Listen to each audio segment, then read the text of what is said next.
Good evening. Good evening. Good evening. I am absolutely cooked, man. Like everybody. So, a couple of weeks off through one thing and another. Show last week. This week we're back on it, and I am proud to present, or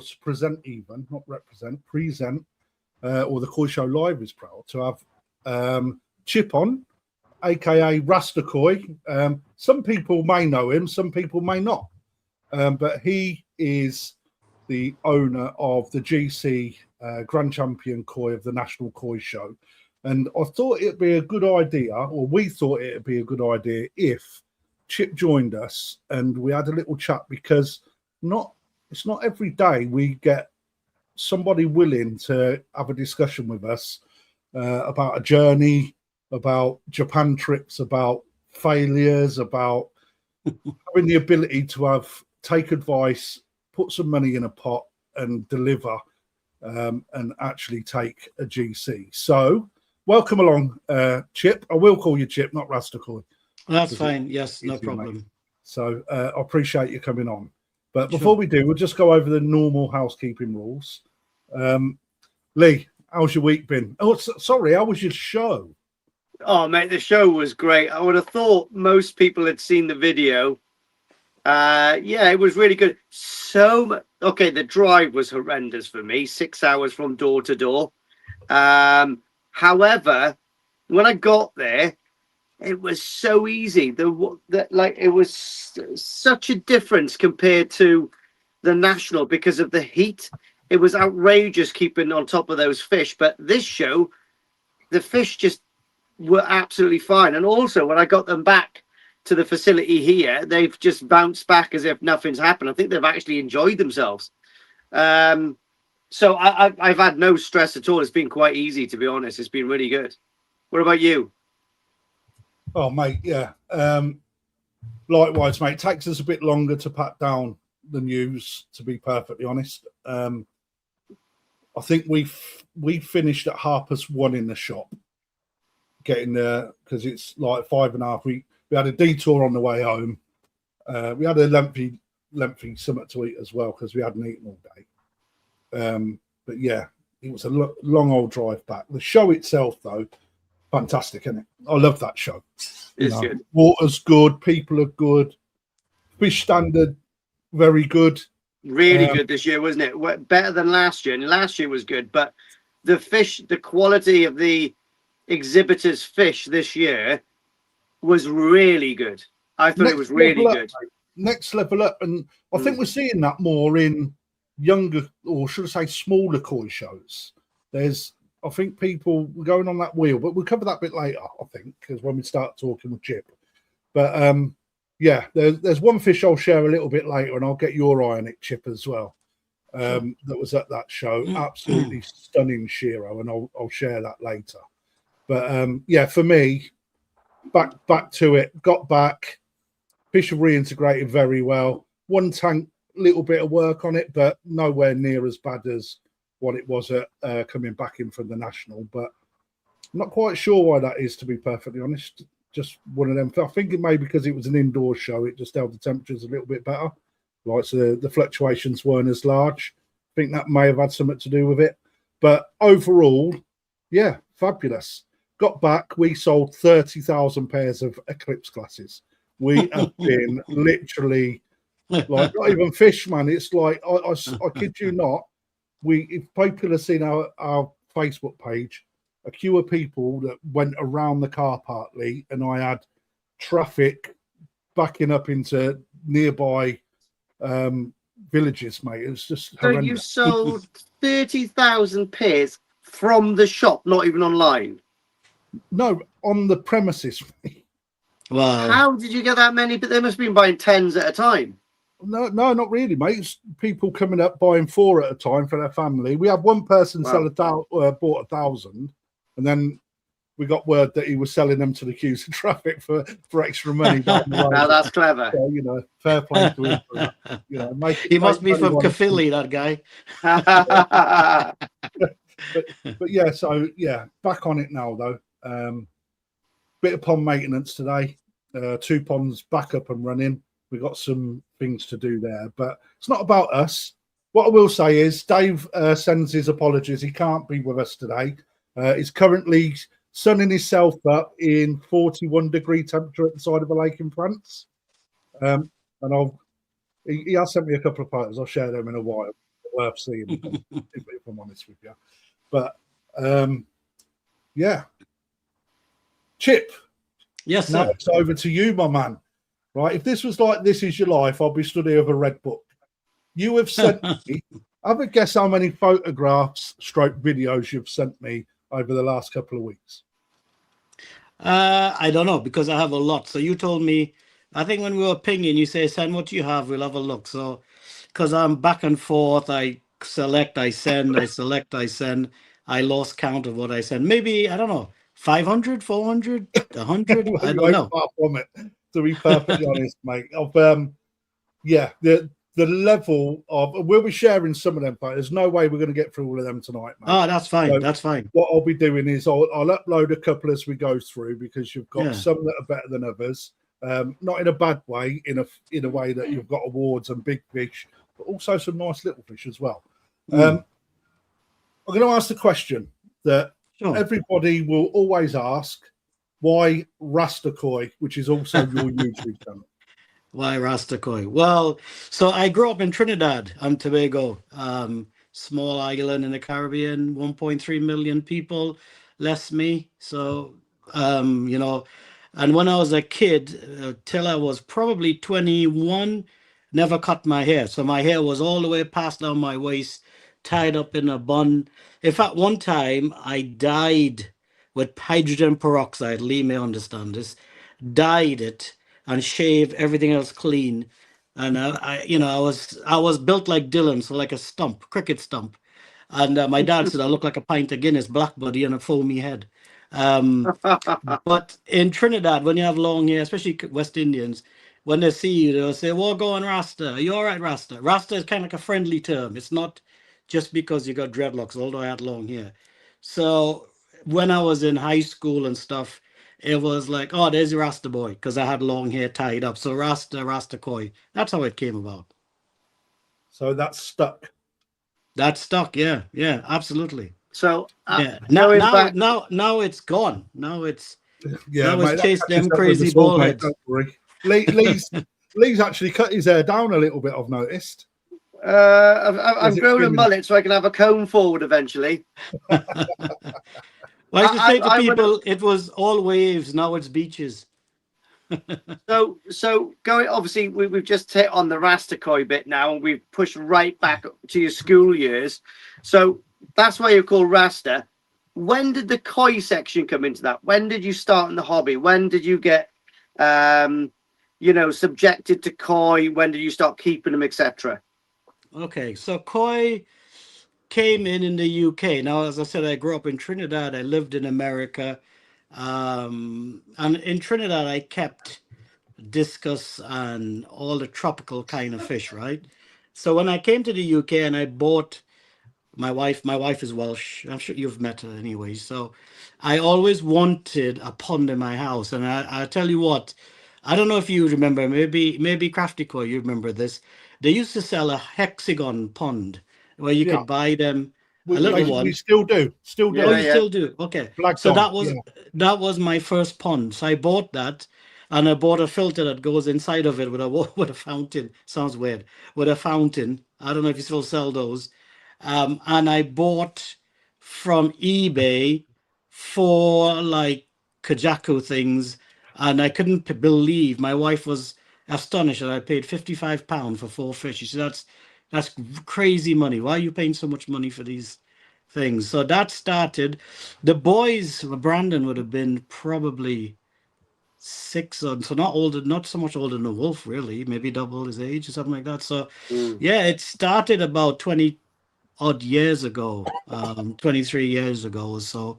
And from that, it grew into, it went from that Laguna thing, that hexagon pond, into me digging a pond and all that sort of jazz, you know. In the same place as you live now, or was it a different place? No, it was a previous house. So I got that, And then I realized quickly it wasn't big enough, as we all, So I decided to dig a pond one evening, had some friends around, pizza and beer, and they dug and we dug and we dug out a pond that had 18,000 gallons. That's what it came to. And we didn't put no bottom drain. This was a retro drain.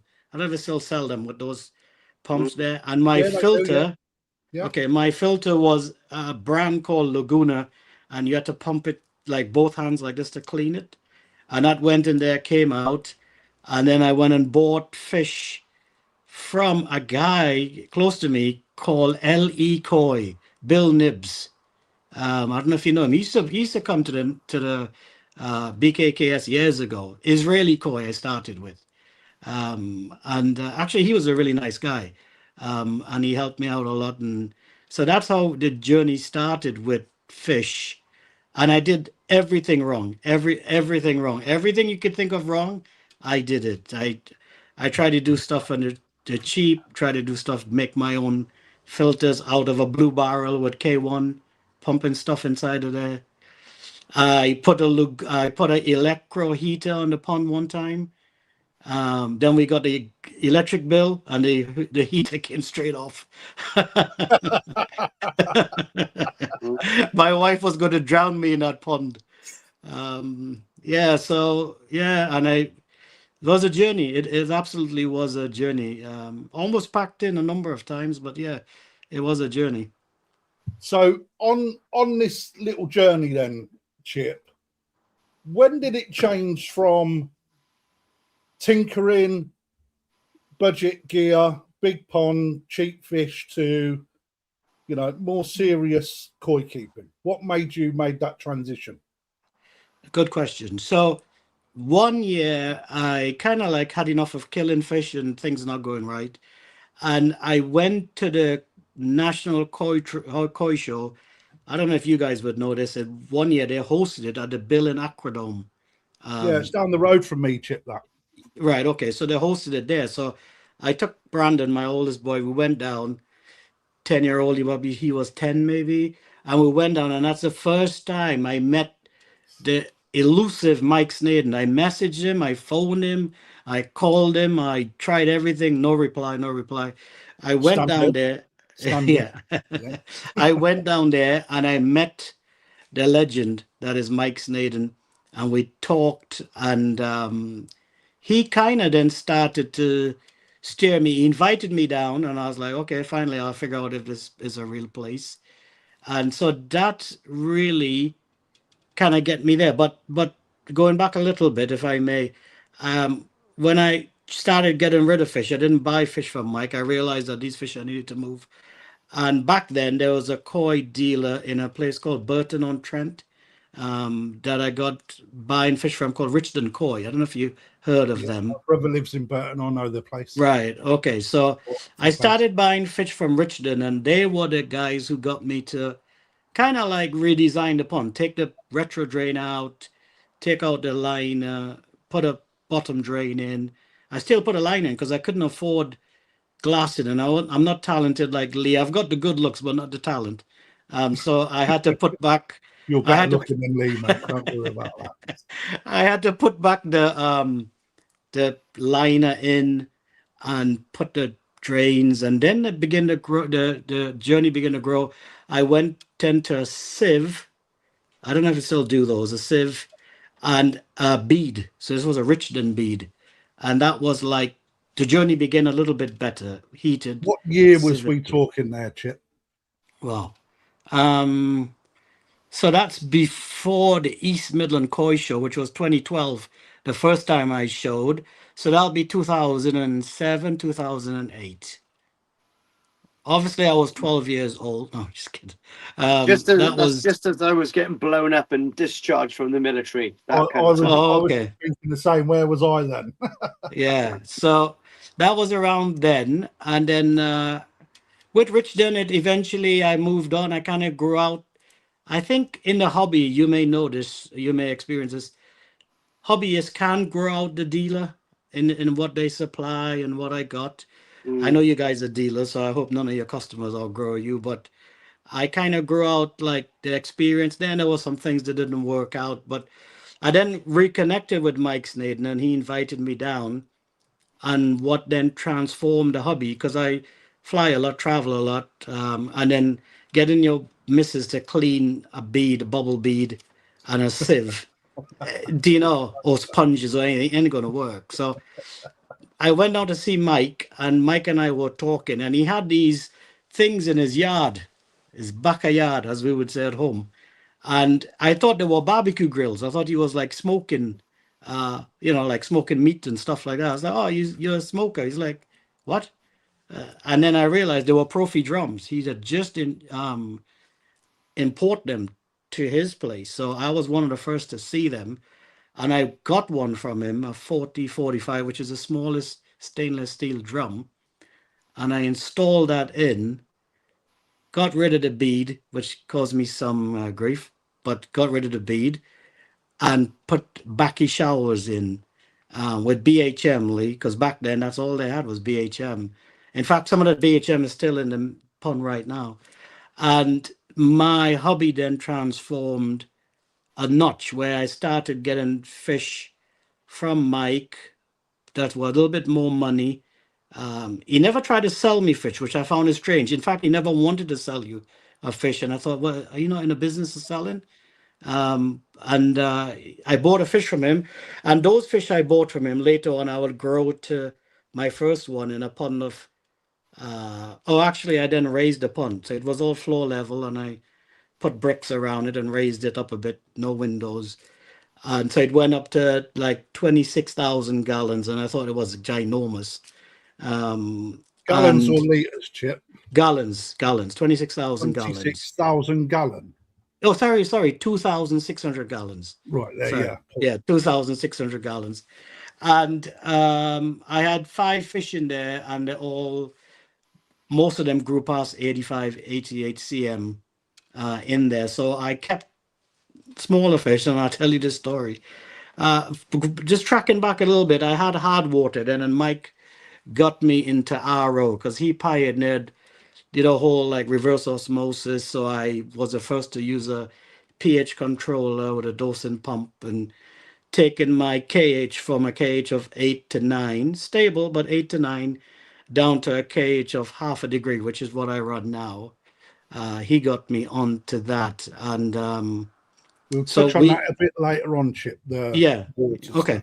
Stuff. So that's how I really started the journey. So it was really Mike Snaden that really became sort of my mentor in the koi. I would have given it up hadn't been if I didn't connected with Mike. And then also what kept me in the hobby is when I moved house from that place, I hadn't built a pond here. So I had a clever plan, Lee, which was to send my missus to America for 2 weeks to see her sister. And while she's there, Welsh ladies, make sure they're happy. So I sent her to America and I digged a pond. So I did it. She came back and she's like, what's that? And I said, maybe, like a hot tub or something.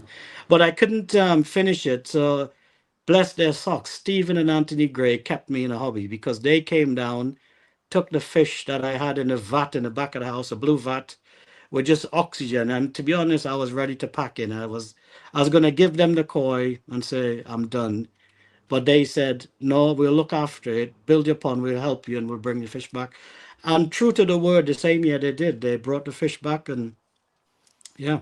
So they actually kept me in the hobby. So if you want to blame anybody, ultimately, be Stephen and Anthony Gray. They've got a lot to answer for, mate. Yes, they kept me in the hobby. When I see them again, I'll tell you. You know what I mean? Can I just ask another quick question? Because it'll probably be relevant for about the timeline.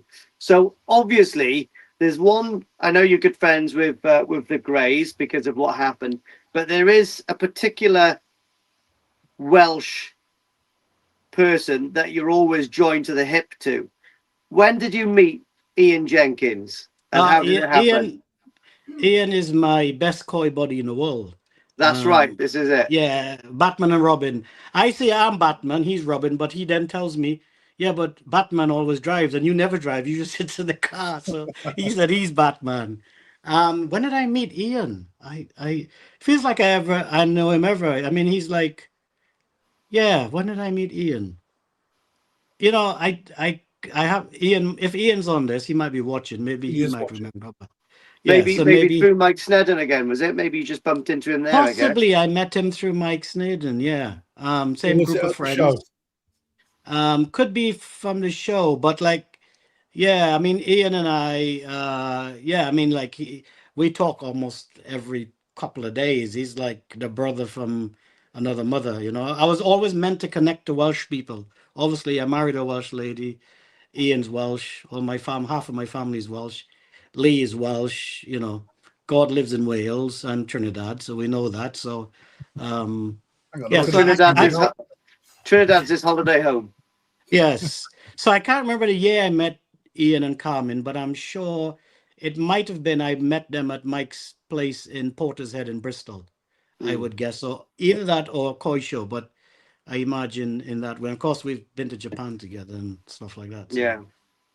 Okay. yeah. So over the years, Chip, we all, I mean, before we do that, I've just got to bring this up because Dave's just written in Koi. He says, "Good evening, guys. Welcome to the Koi Show Live. Chip, wish I could be part of it tonight." And again, he sends his apologies, mate. So, you know, Tight lines, a bit Dave. unfortunate. But But he'd rather be spomming, cuddling with Kate in a bivvy. Well, I tell you what, mate. She's been wrestling more than one rod all weekend, mate. I tell you That's that. good. That's good. I've got pictures. I might show a few a bit later. But back to what we're doing.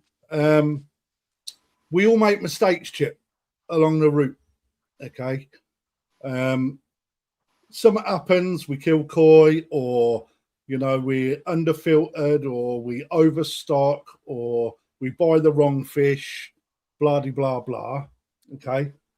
What mistakes did you make early on that you tell a newer hobbyist to avoid? Dude, I made so many mistakes. I honestly, some things I knew because obviously like having a fish background, but you know, discus tropical fish is a total different thing to koi. You know, different world. I mean, discus is harder to keep, I must say. But some of the mistakes I made was probably doing things too quickly and quickly to put chemicals in the pond and not That is a good one. yeah, not also buying fish from other hobbyists and put it straight in the pond with your fish, and then 3 days later you're dealing with problems and you're throwing chemicals in. And back then we didn't have Facebook and things. Sounds like I was just off the boat with Noah, but it was it was it was there was something called Koi Mag Forum. Do you remember the Koi Mag Forum? Yeah, man. There was a few of them. Yeah, so the Koi Mag Forum, I was a part of that. And back then, the guys used to kind of like take a joy in taking a mick of you and kind of slating you. I don't know if you remember that vibe. So it's almost like, but there was shit. There was shit advice on there as there is on Facebook yeah, and YouTube. yeah, but these days, mate. they were kind of like take fun and like poking fun at you. So they wouldn't try to help you. They try to like display you as like the absolute idiot and, you know, things like that. So I think you make a very valid and probably overlooked one. I mean, there's many a times, and you'll come across it, Lee, as your dealer journey progresses. There's many a time where people come into the store after trying everything and saying, "I can't get on top of this problem," when actually a lot of the problem is the fact that they're going from one chemical to another, to another, to another, to another, to another, and there's just no respite. And sometimes you're quite right, Chip. It's people can act a little bit too quick by throwing a chemical in the water. You know, most koi are hardy enough to deal with a few parasites. It's when the parasite takes hold that you have to hit it. But I understand that people try and do the right thing, but quite often it's sometimes just a shit fish that causes the problems constantly. Well, and at what that point, you I have to make a decision. I think one thing that really helped me is the moment I started heating my pond made a difference, and the moment I started to trickle in made a difference. Um, Well, that's and the what? interesting.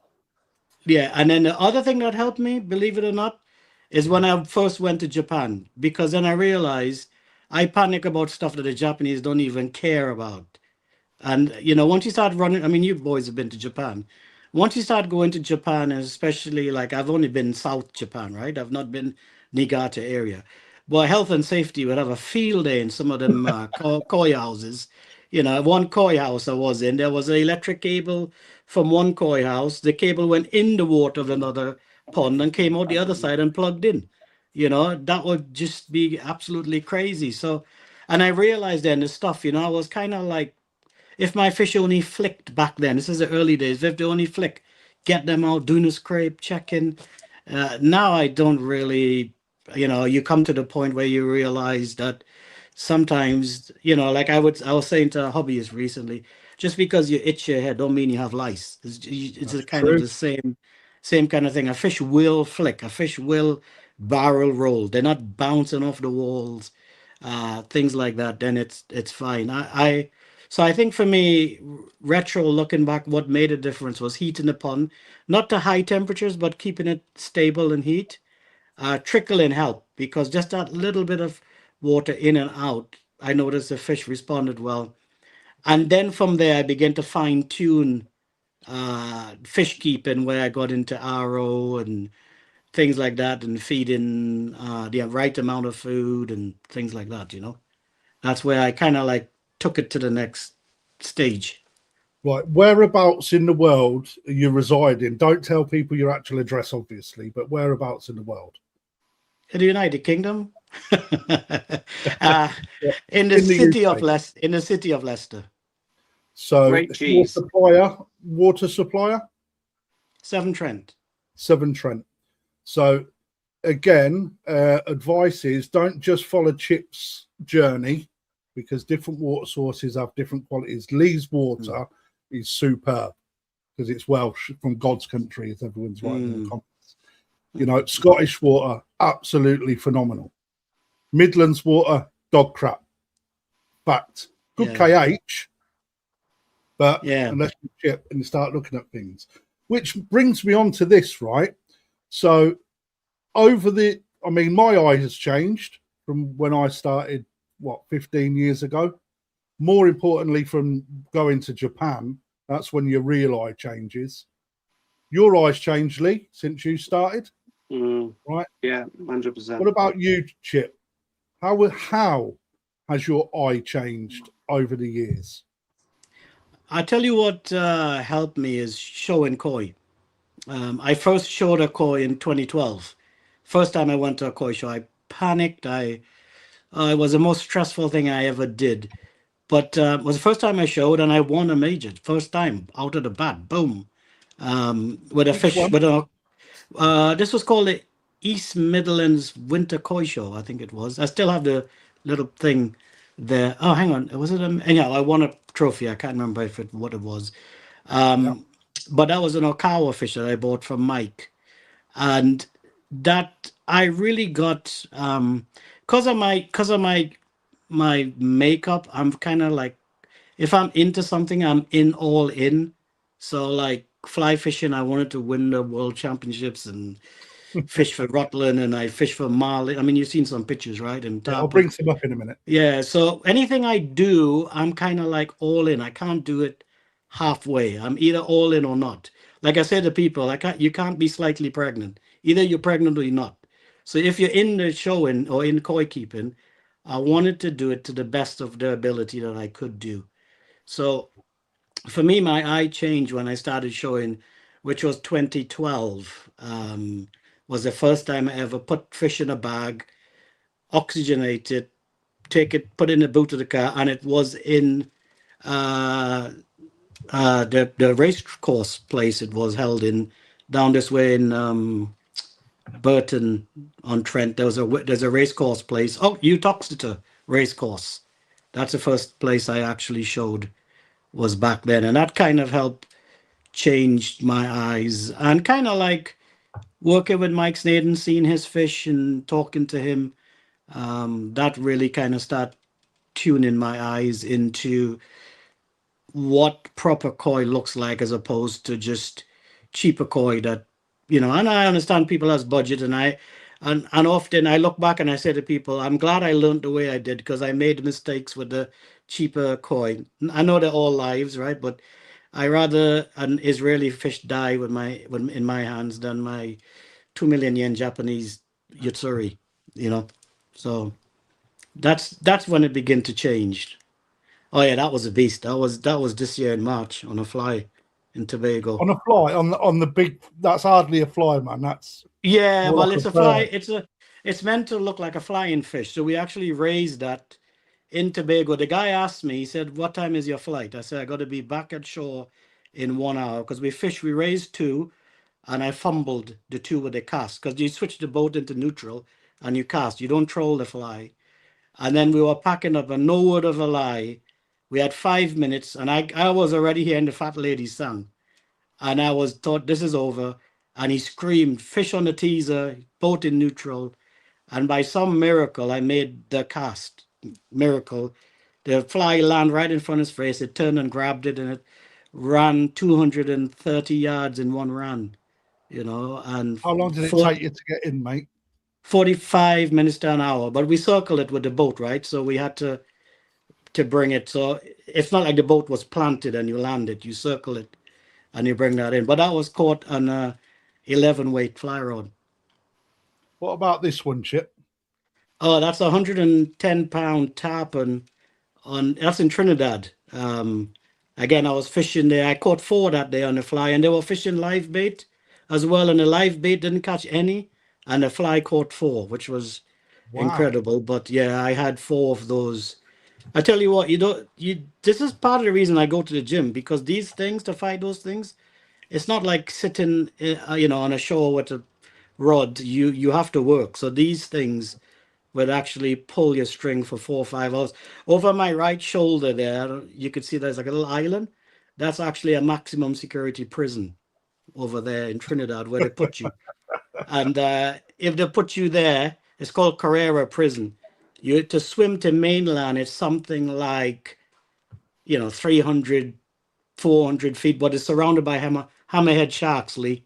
So Nice. to make the swim, you put your lives. I've seen hammerhead sharks there, like 1,000-pound hammerhead sharks. No, not hammerhead and tiger. They're all. I had one. Tiger's no good. Yeah. I had one took 110-pound tarpon and only left the head, and the gills were still moving in one bite. Fresh food, mate. It's like sushi, isn't it? Yeah. What's this one, Chip? So that's actually called a margate, and that's quite big for the fly. So I caught that off a little point in Trinidad. Behind there, there's a place where, have you heard of dragon fruit? I don't know if you've heard of dragon fruit. Starbucks do all these drinks with dragon fruit, and they have dragon fruit, and I saw it feeding on oysters, and I cast the fly one strip and it grabbed it.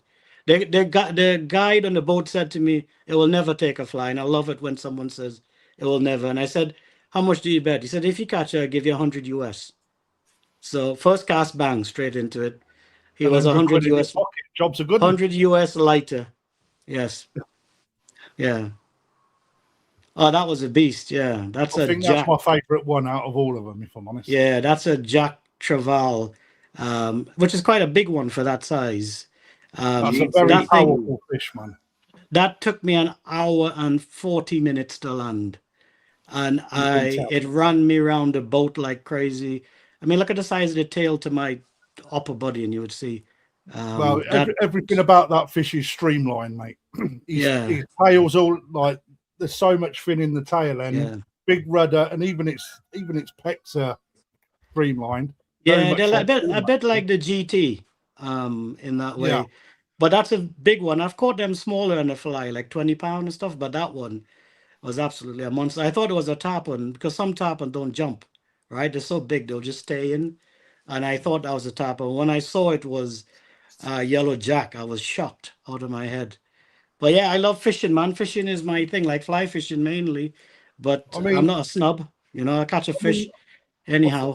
I think that it sort of goes hand in hand with what our hobby is, mate. I think if you're a dealer, if you're balls deep into koi, or any sort of fish keeping, you've got to be a fish person. Yeah. You know, it's not just a tank or a pond. It generally goes a little bit further than that. Yeah. In my opinion. But yeah, I love my fishing. I mean, Lee would know I was in close to his neck of the woods about 3 weeks ago. And every day I was out fishing. Every day I was on that beach. Didn't catch a thing though, but every day I was on the beach. I do you know what? I've been out in the last couple of weeks. I've only been out about 3 times, and I've hit the tides really times where I thought it's going to be hard not to catch here. But yeah, nothing. It's crazy. It's been really slow this year. But I still enjoyed it. I still like being out of the lake and out of the sea and the estuary. It's fishing, not catching. Yeah, exactly. That's my excuse, anyways. Well, fishing is different to catching. 100%. Yeah. Yes. 100%. But right, I'm just going to interrupt our flow. Okay. I received this today. So this is from one of our viewers. I would like people in the comments to comment who they think this person is. He was patiently waiting for the show. So, and then if anyone gets it, I'll share some of it. Look at the state of those toes. Is that a clue? Bring it back up. Rat claws, mate. Rat claws. He'll be blushing now. He's got hobbit feet. It must be from Wales, Lee. Must be. He definitely walks to work with no shoes on. Hang on. Someone said it's Dave. You're incorrect. Just thought I'd say it's not. No, because Dave hasn't got a tattoo. Yeah. I know that. Yeah. Ah, that's true, actually. Yeah, you're right. That's because he's a wuss. I'm just going to bring a couple of pictures up from Dave if I can remember not to push the wrong button. Let's bring this up because it's part of our team. Downloads. He says, although he can't be here with us, he is actually supporting the T-shirt. On the side of the bank in France. He looks younger than all of us put together. And to be perfectly honest, Dave, you're looking pretty cool there. What do you reckon to his rods and reels, mate? Let's have a little look. What's he got? Delcums. Oh, yeah, mate. He's got the old Techniums. Yeah, he's doing all right there. So I'm just going to try and find. Look at this, mate. I know it's not koi, right? But it's related. It's fish, right? Check this out.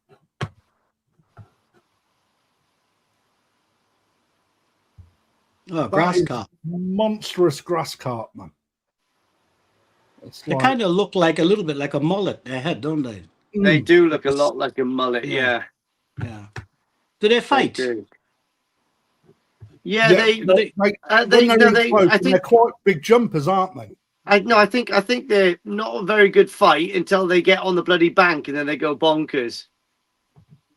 Do they eat just the weed and stuff, or would they take? They'll take anything, mate. Yeah, they're just like they're pigs. They'll have anything. I mean, they are known. They are known to eat a lot of weed in a koi pond. However, if you've got string algae, the word is you put a grass carp in, it will eat 3 times its body weight until it starts eating your sake. We should send 2 or 3 up for. It just relies on your sake, right? We should send 2 or 3 up for Paul Williams. That'll sort his pond out. Bless him. He's in the comments actually. Yeah. Funny enough, I'll tell you something, mate. Kate ain't getting away with it either.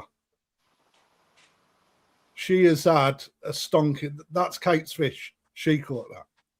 Oh, well done, girl. And then she got a bucket of water in the face because it was a PB. Look at that. That is absolutely beautiful. And the fish is quite nice. Not bad either, is it? Bless her. I'll be getting loads of messages now. Right, let's get back to what we was discussing. But just thought I'd show that. Right then. the GC chip. Yes. Right. So I remember on the Friday, we walked over to your vat, and I think my words to you, and correct me if I'm wrong, I said, it's got to be a fucking special fish to beat that chip. You have got a massive chance with that fish, correct or not? Yes. Well, to be honest, a lot of people said it to me, but Ian would know this, Jenkins, my koi buddy. I am the most critical person with my own fish on the planet. I wasn't going to bring it. I have two other options I could have brought because I can see things that I think, it's not quite there. The body's not ready. Things are not working out, But yeah, when it went in, to be fair, she looked in better condition. I could have brought her last year, but I decided to sit on my hands. I think that's a carp fishing term, isn't it? I decided to sit on my hands and give her one more year, which is risky, as you know, because a fish may not live one more year, or it might flash and rip its sides off. You know what? Koi can go to 99% of the way, and then the last hurdle they fail. I've had many fish blow its swim bladder at 90 cm, and I couldn't take it to the show. So, but I sat on this one and I brought her. And yeah, on that Friday, I had a lot of people coming because I worked hard on conditioning with the coils. If you kind of notice on mines, I really work on the skin and getting the white, super white on them and the colors. I worked really from end of March. I started a regime to get it to the condition it was in there. In fact, there was two other fish I could have brought, and I left them back because because of the weather, I didn't want to overload the vat or put too close. So I decided less is more, and yeah, I brought her. So yeah, took some doing, but yeah, it did happen. When did it all start with that GC chip? When did I purchase her? Yeah. So Mike, when he moved to Japan, if you follow, when I say Mike's Naden, I mean Yumikoi Mike. When he moved to Japan, he went over to Taniguchi's farm. You could see this on his YouTube channel, and Taniguchi-san is selecting some little, like what I would call live bait size fish, and Mike was selecting, and I lived and dreamed everything Mike produced and what have you. When I'm flying in a plane for 8-10 hours, I keep rewatching videos and reading magazines and things like that. That fish I grew from tiny. Anyhow, yeah. That fish I grew from. Anyhow, we'll go back to that. It's an interesting fish. So that Mike had bought 5 of them, and I bothered him. Mike would tell you I pestered him for koi, because often I'm in a different part of the world. My timing with his is good. While the UK is sleeping, he would post a fish, and I'd be the first to see it before the UK see it. So often I would snipe, as Lee would say, a fish before the rest of the UK seen it. So that fish, he said he kind of kept it. I was talking to him about it recently. He said it was meant to go out to the mud, but he wanted to concrete raise it with the other 5. Couple turned out males, and one had a damaged mouth. And this was the only one. And he kept it in his facility till Nisai, and which I had purchased when he had bought them when they were tiny. And at Nisai, I decided to ship it to the UK. So it came to me. Probably I look back and I found some pictures, and it would have been like 55, 54. Taniguchi fishes at Nisai, they're not huge fish. They're not like today you see Nisai at 62, or Sakai, you could see them at 70. But that's when that journey started with that fish. But since then, it's been in my pond for all those years growing on.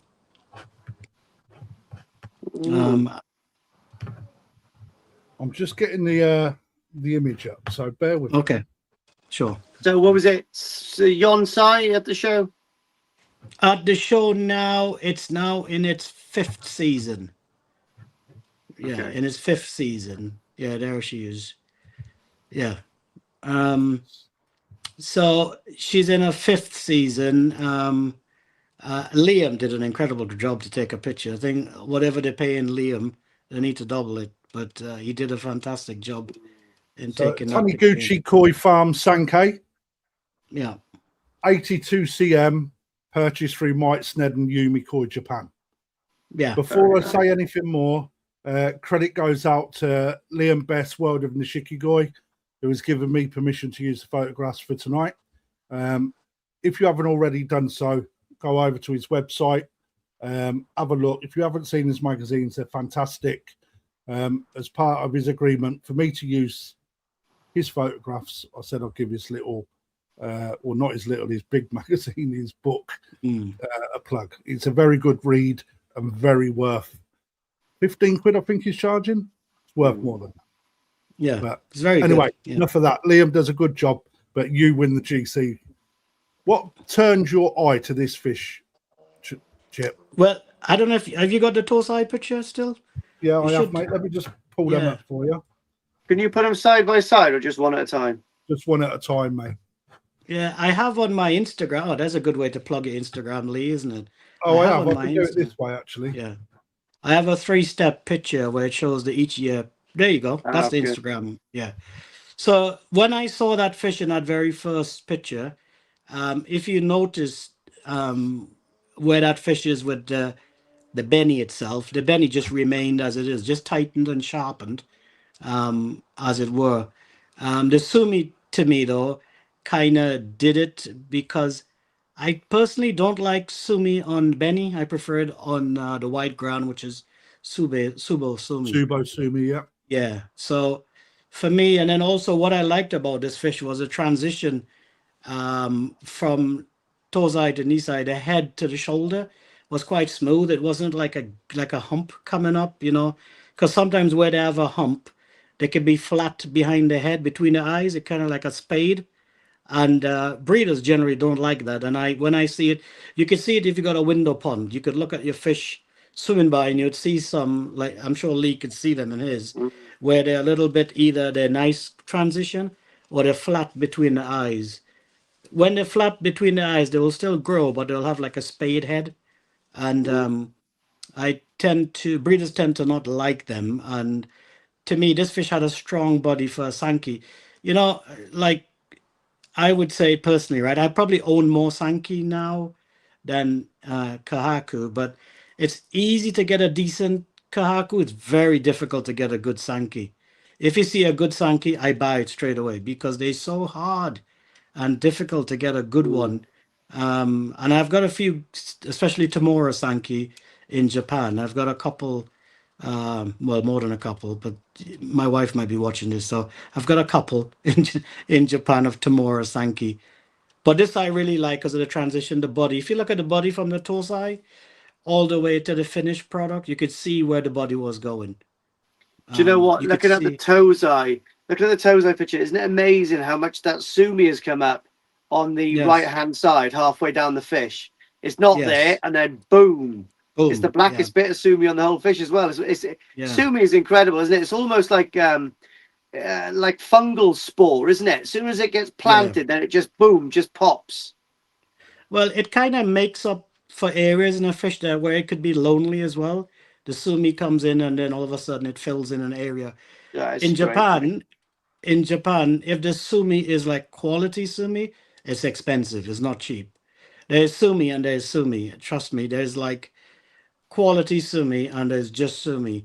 And then when you see quality sumi, the breeders tend to charge a lot for it. And this to me, wintertime, she looks better, obviously, as you know, sumi in warm weather. But talking to, Kotaro was there, Kotaro Sakai. Yeah. He really liked it. He was, and especially the 2 little dots of sumi on the Yeah. shoulders. He's like, oh, it's so cute. I want to take it home. It's like a Pikachu. That's what he said. What I like about this koi, not just the picture that we're looking at, it goes against so much that hobbyists don't want when they're picking a koi in a pattern. So, number one, it's got a red eye. Right? So many people will be turned off of this fish because of a red eye. Right? And I'm really glad that it took GC for that purpose, because I think that reinstates when we say it doesn't matter about red eye, It doesn't really matter doesn't. about red It eye. really doesn't. I don't think No, so. No. no. You know, Well, and you know, in this case, the red eye kind of is in the right place if you're going to have one red eye. If it was on 100%. the if it was on the other opposite side, it might stand out more. But because it's on the side where the Benny is leaning to, it kind of helps the cause. Maybe that's a bit of a wishful thinking, but I think that's the. no, it does, mate. A placement of colour on the fish Mm, is super important, isn't it? Because yeah, like koi, every koi has got a different fingerprint. It's like yeah, not one koi is ever the same. Not even a yeah, single coloured koi is ever the same because yeah, the scalation is different. yeah, And that is one thing for me. It's you're right, Chip. If that red eye was on the opposite side, it would look odd yeah, because when you follow the colour, there's a natural progression through that fish that actually it suits it. yeah, If that red eye wasn't there, it would change the dynamics of that fish all over again. yeah. I think so. One of the things I did do is I did go in heavy on a color food early in the season. And I tend to feed color food at 18 Celsius because the fish digestion is low, so the color food remains in the system longer. If you Yeah, feed color food at a higher temperature, it's in and out the fish quickly. So you have to feed more of it for it to have an impact. At 18 degrees or 19, it's the best time to feed color food with a bit of like balance or FD buildup I use because the color food then helps enhance. Now, color food just polishes the Benny that's already there, and you know I've got polycarbonate roof. I think Lee, you have polycarbonate as well, Mm. and you do need some assistance. If you think no, I've heard hobbyists say, well, if it's a quality core, you don't need to feed color food. That's of course you not do. really true. Yeah, I think you All do. the Japanese feed color food. You know, it's just part of their regime. You know, you got to prop that color up and have it looking like blinging. And I really worked on the color food. What I believe helped this koi, the color food I used was FD color on this and FD buildup. And it really, I noticed the FD buildup really helped with the body propensity on this koi because it eats like a chagoi. It will eat from your hand. This fish, Mm. it don't know it's a sanky. It's just it'll come up and be the first one to take the food. So you know, having a fish that wants to eat is a good thing. Has When this did fish you? got tejame in its left pec as we're looking at it right hand side? It did, and it faded out in the summer. I think it might be. I'll have to look, but it might have it back in the winter. It does. It does. I think if you look in like what we call in Showa Motoguru, it kind of tucks in a bit there. Yeah, right But it down only into the knuckle. Yeah, but they Yeah. only have it on one side. The kind of taste has changed on that over the years. Back in the day, early time of koi, like if you read Peter Waddington's book, they used to like two on one side, three on the other. But that Yeah. sort of taste in Sankey has changed, evolved, you know. I think as fish breeding has evolved and changed, even the way Japanese judges and appreciating koi has changed a little bit. So now the tejime thing used to be like, put it this way, if the Japanese have it, they love it. If they don't have it, they look at the big picture in that way. So Mm. the reason why I point it out is because I want to come back to the Tozai chip, Okay. right? Because as a Tozai, most people would walk away from that as a Sankey for a red eye, no tejame showing at all in the fin, and the sumi balance is one-sided. Mm. Okay, and I'm not ripping the fish apart. I'm being realistic based on my relationships with customers. They would walk away from that without having the trust in the progression and the development of the fish. So What drew me? my Go question ahead. is, did you generally think when you bought it, it had GC potential, or did that become more apparent later? Oh, when I bought it, so that you can see this middle picture, that's when I got it. I think there I had chance of like young champion, adult champion. I don't get visions of grandeur that one day I'm going to be walking down the red carpet, you know, with Snoop Dogg playing in the background and me walk rolling in. It ain't going to happen. So, but I did think it had potential to maybe take young champion or some a major. I think it had, because of the quality of sumi there. If you notice, was really inky, and the placement of the sumi was really good in that way. So for me, a fish like that, Crafty, I've bought before. But one of the fish you put up earlier, and you said it was the wrong fish. I bought that fish in the UK at like 12 cm because I saw it. That fish, yeah. So I bought that at 12 cm from Absolute Koi, Sakai Company, from his pond with maybe 300. There's a little video of me selecting it. In fact, I bought one, and Darren, he wouldn't mind me saying this, well, I'll say it anyways, but he put one in and his failed. It became Shiramuji, and mine remained. This fish, I actually grew it to 87, 88 cm, and the body, the Benny was there. The sumi never really consolidated, so I sold it.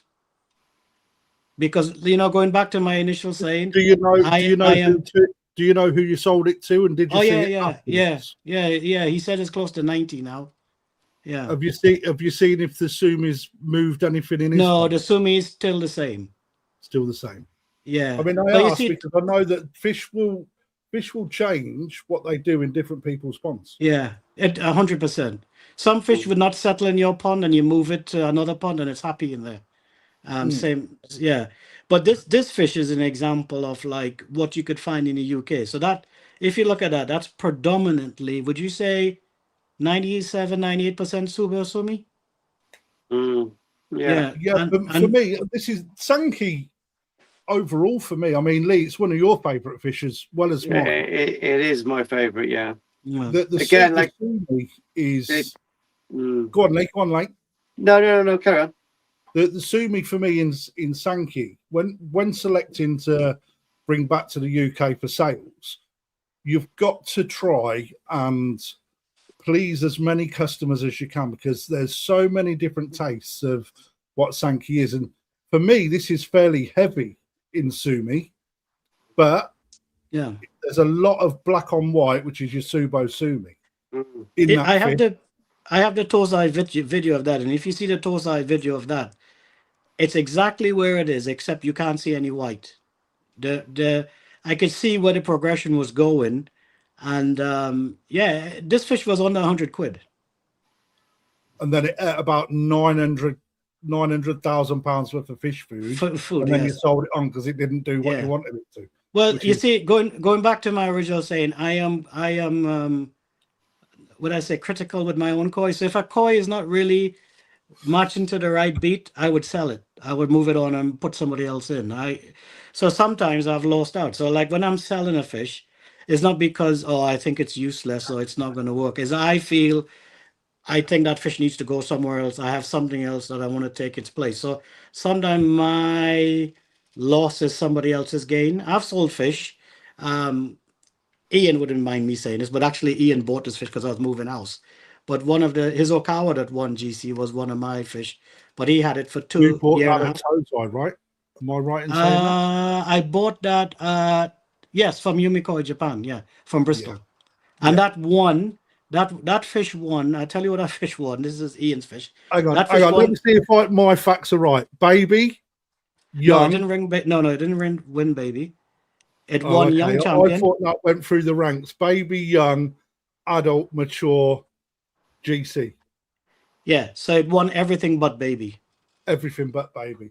And that in itself is an accolade.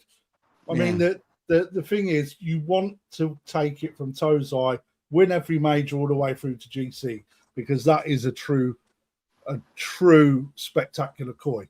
The whole condition and be show ready at every level is nigh on impossible, to be perfectly frank. It is so many things could go wrong with a fish, it's just like I said, I had an Okawa that I had to put to sleep last year, and that was nearing 90 cm perfection, skin perfection, Benny. It just had sinking disease, and it just was heartbreaking, and I had to put it out as misery, I tried everything, but it's like it got 90%, 99% there, and the last hurdle, it failed, I was tempted to put it in a vat and tie a string to it and tow it round a bit, and see if it made a difference. Thing is, though, Chip, I often speaking to people, I often have to remind them that a koi is a living creature, just like humans. They have illnesses at different times in their life. They can't be healthy forever, and sometimes you get one that you come down this out to your pond, it'll be upside down for absolutely zero reason other than the big man upstairs has said time to come and see us. Time is up. Yeah, the Japanese have a saying: "Many koi, many sorrow," and that's a true Japanese saying. See, I tell you what, it's a journey that you have to be ready for the long haul. There are some guys who could, I'm not like, I wouldn't, even if I could, would I do it? I'm not sure, but to go buy a ready-made fish, to stick it in a show, to walk away with a trophy, I like the journey of the fish, so I could talk to someone about the progression. And when I do finally take a prize with it, I feel like I've done something other than paid money. That's my feeling. In Japan, you can't. You have to pay money and leave it there. But So going back now, obviously we're talking about the shows, and you've done well. What's your build-up regime to go to a show with your koi, Chip? Because there's a lot of people on here that are probably showing for the first time or thinking about showing their koi this year or next year. And a bit of advice from you how to condition fish will probably be, pretty good for them. I remember asking when I was starting showing, rightly, asking a hobbyist who was a well-known showing hobbyist back then how to condition a fish. And his reply to me, do you know what his reply to me was? Pork scratchings and cider. In other words, I ain't telling you what I do. Yeah, exactly. I think everyone's like that. So my conditioning is more food-based and temperature-based. So I make sure that I condition the food ready, get the food in the fish early. Because remember, you've got like 2 weeks where you're not going to feed them. And if the water is warm, big fish lose weight quickly. Unlike me and whoever. Or me. We're in the same boat, mate. Don't worry about that. Yeah, big fish can lose weight quickly. So you almost got to be on the ball and you got to be kind of like scientific in your conditioning, like have programs set in place. I write everything down. I've got a whiteboard in my koi house, and I write down what I'm doing from salt to everything. I write down because I forget so quickly. When you reach this age of 38, your brain has lost its sharpness, so it's not as quick as this. So I have to write everything down. But my conditioning regime starts like 3 months before the show date has really begun. That's when I start. Probably now, I guess next year the show is in May, right? In the May the National. So it'll probably start now in February. So everything will come forward by a month or so. But you know what? It's probably going to be a bit easier to condition them in February, to start in February. Yeah, I mean, for me, it will be color food. So like right now, I'm heavy on the color food, but because the water is so warm, I don't know what temperature you had in temperatures in Wales, but my pond's right now at 25.8. That's just from the... Yeah, mine's chilling at the moment. Yeah, but it would sit about 24, 25. Yeah. But, obviously the problem that a lot of people had in the National this year was the temperatures were skyrocketing. And if you haven't got an inverter to get that temperature down, which is kind of futile anyway, because you've got to raise it up again to go to the show, didn't you? It was hard this year for everyone to condition their koi, I would have thought, to be honest. I mean, I don't have an inverter, so I had to do what I had to do, which was just hope that my early days of doing the work paid off at the end. It's a little bit like an army guy, right? If you boys are both army guys, if you put the work in early, it shows later on when you're in battle. So it's the same thing. So I kind of put the work in early. I write down, I take notes, I compare notes with myself. I don't have anyone else other than Dylan, but Dylan's more like a guitar maniac, rock and roll / guitar guy. So he does the koi for me, but kind of like as a good boy, rather than he's actually very good at male female checking koi as well. So he's really good at that. But yeah, writing down things I would say is a good regime, and then feeding the right food and the right amount of food. You had a young man on here that there's a a lot of times you could rubbish young guys, but you had a young guy here, and he's talked so much sense. I was really, really taken with him. The guy called Seabay from Holland. Yeah. And for a young guy, he talks a lot of koi sense. And if you look at him, how he raises fish and talk about fish, he's not just trying to sell a product. You can tell he's a thinker, and he's trying to work it in. And sometimes people could get a little bit proud about I take advice from people who I know who has done the journey in that way. But Seabay to me is like for the young, newish koi guy. He's think really good. Seabay's got a skill that most of us wish we had. Is almost a natural with a photographic memory and able to put the links in the places where we would miss. He's able to put them little stepping stones in place. Well, I mean, how old is he? 26, I think, isn't he? Is he 27? Yeah, I mean, that's unusual for a 26-year-old on koi and he's world. got an exceptionally good business brain as well. Yeah. But I've been very impressed with him. He'll be on the show again, Chip. Yeah, he's messaged me because we talked at the show. He really liked the GC. He said he picked it when he saw it first walked into the show. He really liked it. So I think he's pretty cool. A young Mike's name. No, Mike's name's a white boy. There's no way. He's a Bristolian. Yeah, I don't know. Seabay and Mike has both got strange accents, to be honest. Yeah, who reminds me of Mike is Chris Giles. Chris Giles is very much the same, laid back, half asleep. Are you awake? Are you listening?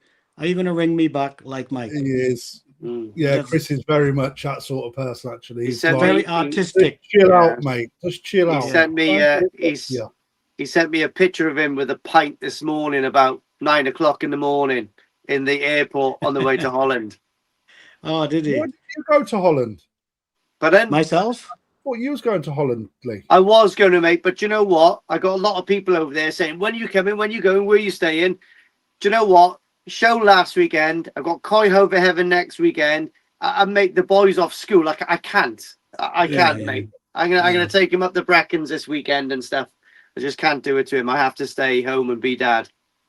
Yeah, and I tell you what. I mean, Krafty would know this, but they go like with my two lads. They go from little boys like your boy in an instant. You're taking them to university and pick. They're left home and join the army, mate. Before you know.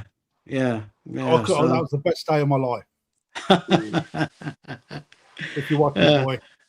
Yeah, in Trinidad, the army was a catapult and chasing mango and eating fish off the beach.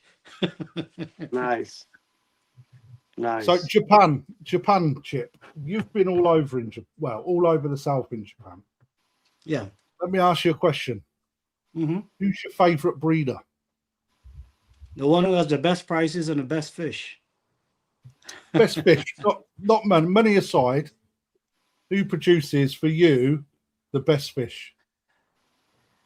Sakai Company, for me, very good. I like Sakai Company.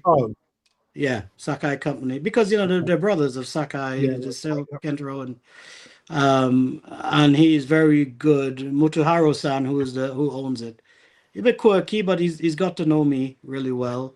So Sakai Company, I love to go in. Matsue spent a lot of money on their parent stock and Dainichi blood, and I have a couple of Matsues that I bought. That, in fact, the fish that won Shinkokai last year is a Matsue fish, but that's Dainichi parent as well.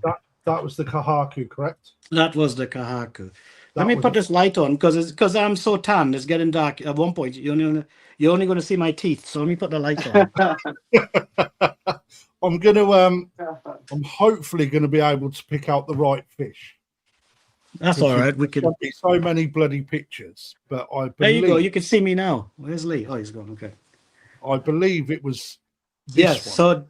So that fish I bought at Nisai. It was in a pond, and we walked over the pond. Takahiro said to us, "Right, pick the fish you want." My staff would bowl it, and when I saw this fish, I had to have it. So I bought it and I left it with him for 2 seasons, because the first season I left it, he then wanted it to go to the Tokyo Koi show, which is the All Japan. So it's been to the All Japan twice. And it got placed at the All Japan. It got those little I got a trophy somewhere. It's got those little trophies from the All Japan with that fish. So, and then it came to the UK. I quarantined it, did what I did, and it won the Shinkokai Award. This year it was at the show, but just before the judging, obviously a lot of fish had dropped eggs, and she had dropped its eggs. It's kind of like something I try to educate people on, and I don't know if you watch my latest video. Is I even had someone who was like a senior person was surprised that females could just drop eggs. I had to explain to them they don't need a male, they just need a temperature swing, and the females will drop the eggs, and they would help each other out, so it would look like they're spawning, but they're actually just dropping eggs. Do you know that happened last year, didn't it? Was it last year or the year before? We had 3 females and they all spawned each other. Yeah. I know So somebody that took eggs out of your vat. Yes. And I told the guy, I said, the eggs, they're going to be unfertile. And he said, well, no, it has to be because they're spawning. There must be a male. I said, there's not a male. And even this year, someone, I mean, this is a koi person. They said to me, oh, so is the Taniguchi a male? I said, no, 100% female. And they said, oh, but it was rubbing up against the kahaku. So it must be. I said, well, she dropped a bag full of eggs. So unless, so females do that. They can actually just drop eggs on temperature change. Yeah. This is a better photo because you really capture this. You can see the body. Penny, mate. It's absolutely you can see superb, mate. That's before the eggs. What size was this one, Chip? Sorry? What size is this one? I believe it's close to 80 now. It's kind of different because the national bowl is kind of interesting, or at least one of their bowls, because I don't know if Lee had this when he was showing, but some of the bowls come in a little bit smaller than my bowls. I know, mate. I know. So, it is a bit better. But how striking is that clean dorsal fin running down that big 3-step pattern? Yeah. If it wasn't for that white dorsal, I don't think that would be the fish it is. It's really makes it, doesn't it? Yeah, and actually because she dropped the eggs at the national this year, that fish and the GC is eaten like no tomorrow, and they're absolutely huge, right? You might pick it up on my video I dropped yesterday, but that fish is dropping eggs like crazy. So that fish, if you go above that fish, Krafty, the one above it, this one, that's the one I bought. Oh no, yeah. So that fish is also a Matsue that I bought. That one at the WNC show in Hiroshima, November. The showdown. And Mike actually sent me a video of it, and he said it's looking fantastic. Mike had that from Tozai, so he actually grew that from Tozai, and I believe now it's close to 80 cm. I bought it two years ago. I just had a brainwave, and I thought to myself, you know what? You've sent me so many bloody fish. I'm going to put it onto preview. So just Kahaku alone, 27 pictures, Chip. Just Kahaku. That's how many oh wow. Yeah. Right. This fish for me. Takigawa. Right. Pattern, absolutely beautiful. For me, it's got like pattern wise, superb. Takigawa, this fish is very good. I think I grew it to 82, 83 cm, but it never really got a full body in the end. Yeah. So in the end, I marched it on. And by the way, some people I know I've had comments about, oh, you sell fish, but I can't keep them all. I can't, unless you have a good recipe for sushi for koi or barbecue, I've got to move them on, So hobbyists got to move fish on to make room for other fish, So I agree. Yeah. This one, Chip, where was that one from? So that's Matsue. That's one of the WNC show, which Mike says he's hoping to take again to either the Hiroshima Koi show, Breeders' Koi show in October-ish, I think, end of October, and then also to the WNC. He may also take it to the All Japan. because right now he said it's looking fantastic. Mm. The tail tube on that, or we would say tail wrist if it's salmon fishing, but it's absolutely like thick. Oh, it's got a superb Yeah, it is body thick, structure, mate. Yeah, Yeah. profile's good as well. Yeah, Yeah. it's nice. Mike See, grew I that was from about to those ask you, do you have problems with Maxway fish in the UK with shimmies? They used to, and that was a thing back in the day, but he's bred it out by bringing in new blood in. So I find like his new parents, especially the Dainichi. So you know the Shinkokai fish? Yeah. That has never had a shimmy, and I'm not just making it up.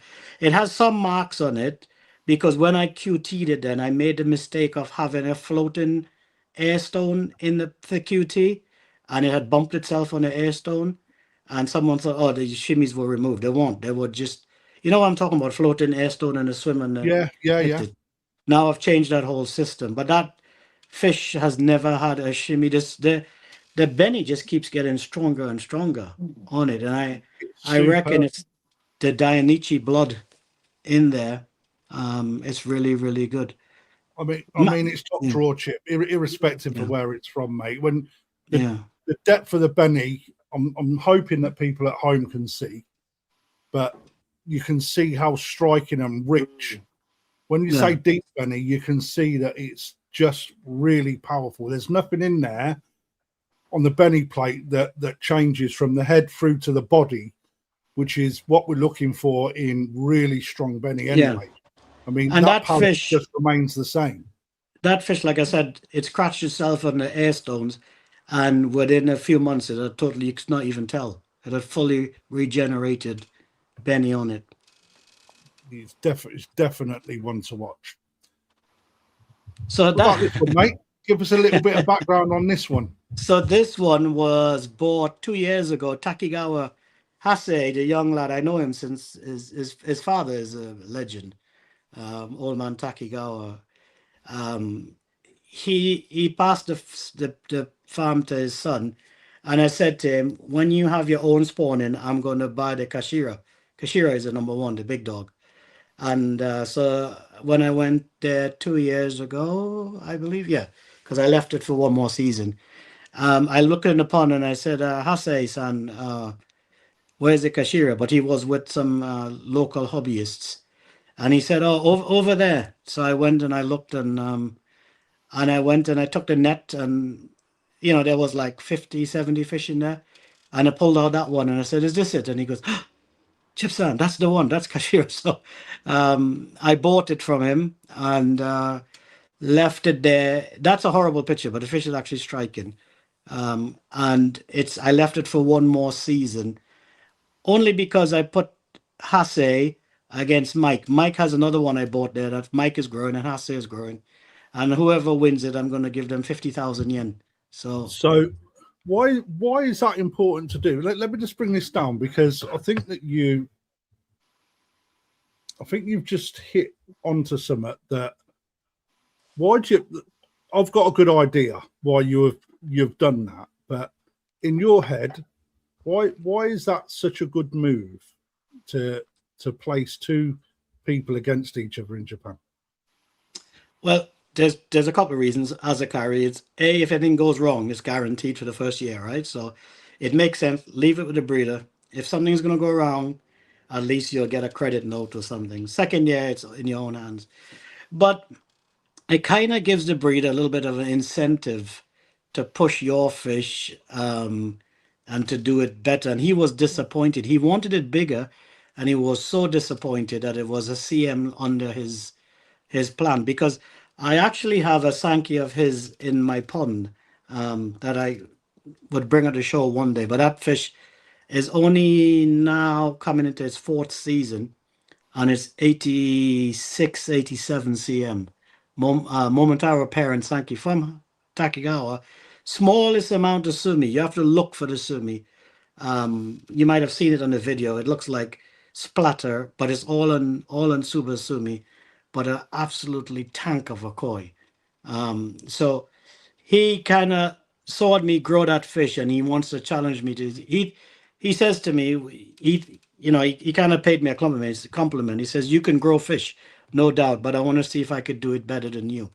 So we kind of pipped each other and Mike in a little bit of a competition to see who can do the best with the fish.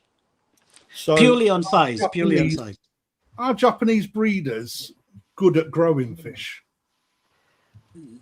Yes, but because they tend to grow in mud ponds, most of them, except your Ueno-san grows in concrete indoors, and a couple others like Matsue will grow indoors as well. They're expensive stuff. They want to keep control, so they want to grow it indoors. Outdoors is subjected to temperature, bears, rain. The Oxygen, mud. Yeah, temperature, water levels, feeding regimes. yeah. So the mud pond, it's not. You talk to Mike, he would tell you it's not. The mud pond is not magic. It's just magically cheap. It's cheap to grow fish. You don't have to pay for the heating. You pay one rental fee. You put the fish in there. You harvest the fish. You drain it. You lime. If you look at the Yumikoi mud pond challenge we've done, you'd see when we empty it, and then Mike will go and put lime over it, kill it. There's no life of there. It's void. You'll get shrimps and turtle for the following year, but they tend to just be a big pond that's heated to 25, 26 degrees by the warm temperature. So can Japanese breeders grow fish? Absolutely. That's what they do. But if the fish are going to the mud pond, it's always based on whether they had a good season or too much rain or something happens. Sometimes the fish don't eat the food. It all sinks to the bottom and they pile up like a big Creates pile. massive ammonia And spikes. and it wrecks the whole mud pond. So a breeder could be good, but a mud pond is such a challenging thing to get fish to grow in, especially older fish. Tozai to Nisai is kind of a little bit different to like going from Nisai to Sansai, Sansai to Yonsai. But they So can that's grow 1 fish. to 2, 2 to 3, 3 to 4 for those people that don't understand that terminology. So Yeah, and like Matsue, also I've got fish at Omosaku. They're bigger fish, more expensive fish will go in the concrete. They want to cut the risk down and control as much as they can. But obviously it's more expensive for them because they've got to heat it and staff it and change filters and waters. Where they've got mud ponds, they rent all over the area for fairly cheap money compared to a mud pond, in that way. So yeah, it is challenging growing fish. So Paul Williams makes the statement: genetics also is a major factor in growth, and it's a major factor in quite a lot of things. To be perfectly honest, growth is definitely one of the major factors. You have to understand the parentage they're using and the bloodline and where that bloodline come from. But still, in the same of a spawning of a fish, you can get, like, say, me and you two buy 3 fish like that Taniguchi that won. They came with 5. You can grow those 3 fish and we all give 1 each, and we'll end up with 3 different size. And so Absolutely. yes, genetic plays a part, but the hands of the person and how they raise it makes a massive difference.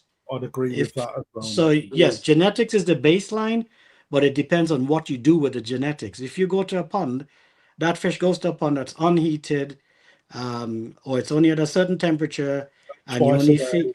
Yeah, and you only feed in by hand once. My feeder right now, they're being fed 12 times a day. There's close to 1 kilo of food going in there. And that's not just what I do. This is me talking to Mike, following what Mike does, his regime, talking to him, asking him questions. And Mike's not the best coming with information. With me, I got to like drag it out of him. And then he would kind of like, he's very Japanese in his thinking, Mike. He's a brilliant mind, Mike Sneddon, make no mistake. But he would kind of like get you to think on your own feet. His saying is, paddle your own canoe. So you have to learn to paddle that canoe. And he don't really give you compliments, but if he does, it's like, yeah, you've done well. It's earned. So he follows very much. So people will know Alan Tate is my mentor. I've learned a huge amount through Alan, being one of my good friends. He has never given me the answers. Never. Because he's not somebody that thinks that he should share the amount of time that he has studied and learned what he does is points you in the direction. You ask a question, he'll throw a question back. And in very much the same way, paddle your own canoe. Yeah. You only get out of it what you put in, right, Chip? And then sometimes when you go back and you say, look what I've picked, look at what I choose, this is what I think this is. And he goes, you've hit the nail on the head, you've got it right. That's when you feel good about yourself, right? Because it's easy to take someone and go and practice. It's not as easy researching it, trialing it, erroring it, putting things into practice to come up with an objective, you know. And this is what I tell a lot of people. It's like I do share certain aspects of my knowledge because it helps me sell fish. And that, however, it comes to a point where I say, you go and look at it now, because you've got to learn it your own way. Because if I sit here like you would, Chip, and like you would, Lee, and say, this is what I see, this is what I think, this is what I think, that only carries a certain amount of weight. And the person that listens to that will only take away 20-30% of what you've told them. If that, you know, and that's where people's own personal development comes into it. When you get balls deep into and you start buying books, and you start reading into it, and then that Mike Snedden on his, I believe it's on Yumi Koi website, he's done a lot of papers on research, especially with the Matsue fish. Again, I stumbled across that just by researching Matsue Kahaku. And when you then start to look back at the history in them, you can then start to relate to what that fish becomes. And you can start then pick little bits of knowledge in and start realizing what the final package could be. You know, I print off all of Mike's article back in the day when I first started. I printed out all of them and I put them in a binder folder. And when I'm flying to sitting there, 8-hour flight, I'm sitting there with a highlighter and I'm reading everything, reading. And I'll go back to Mike and I'll pester him. And you know, one of the first benefit I see wasn't so long ago. I mean, this was long ago, but I was in Matsue and I picked up a fish and I said to Takahiro Matsue, I said, oh, is this parent? And I named the parent and he looked at me, he goes, yes. How did you know? And I said, oh, I remember Mike had done a pit, and it blew his mind. He said even some Japanese wouldn't know this parent, but because it was an old parent bloodline, and the Benny was kind of like a pinky hue Benny to it, so it wasn't red Benny or yellow. Yeah, it had a pinky hue, and I knew the parent bloodline had this pinky hue in it. And I said to him, I said, this is by chance this parent, and then I got my kind of like thumbs up grasshopper. It's a bloodline that begins with S. I can't remember off the top of my head what the bloodline is, but I do know what, because I remember reading exactly what you're referring to. Yeah. So start looking through it. I mean, like one of the things Mike would say, going back to the genetic things, you can have all the things in the right place, but you've got to, that's just the baseline. You've got to then take that and do something with it. And like I said, if we take the 3 fish, 3 females, I give one to you, I give one to Lee, and we grow them, we'll end up with 3. Who would end up with the best fish? Who would end up with a better audience? Right? Come on, let's see. Who would end up with the best fish out of all of us? I reckon I know who's going to win that. Clearly me. 100%. Because you use pond bombs. Lee and I don't use pond bombs. So that's your secret to madness. Oh, mate, that's Lee's fault as well, Chip, to be fair. So do people actually text you asking for a pond bomb? Absolutely, mate. Probably at least at the start, probably 3 or 4 people a day. Oh, that's brilliant. Sort of That's absolutely... like once or twice a week now, but it sticks every time someone buys a fish. You're going to throw a bomb in with that. We'll have to make you a T-shirt. Tap me up for a free pond bomb. Put a QR code in the back of it. Scan for a pond bomb. When you come to learning, everyone's got a different style. I mean, I'm somebody that will look at data and facts and be able to sort of pull everything together and then relate that to what I see. Lee, you're more hands-on, right?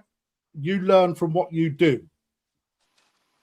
Yeah, I think so. Yeah. As soon as you started that conversation, I was going to be like, I learned from my mistakes and my successes. Yeah. Successes is when you pull that info across. Exactly. Right?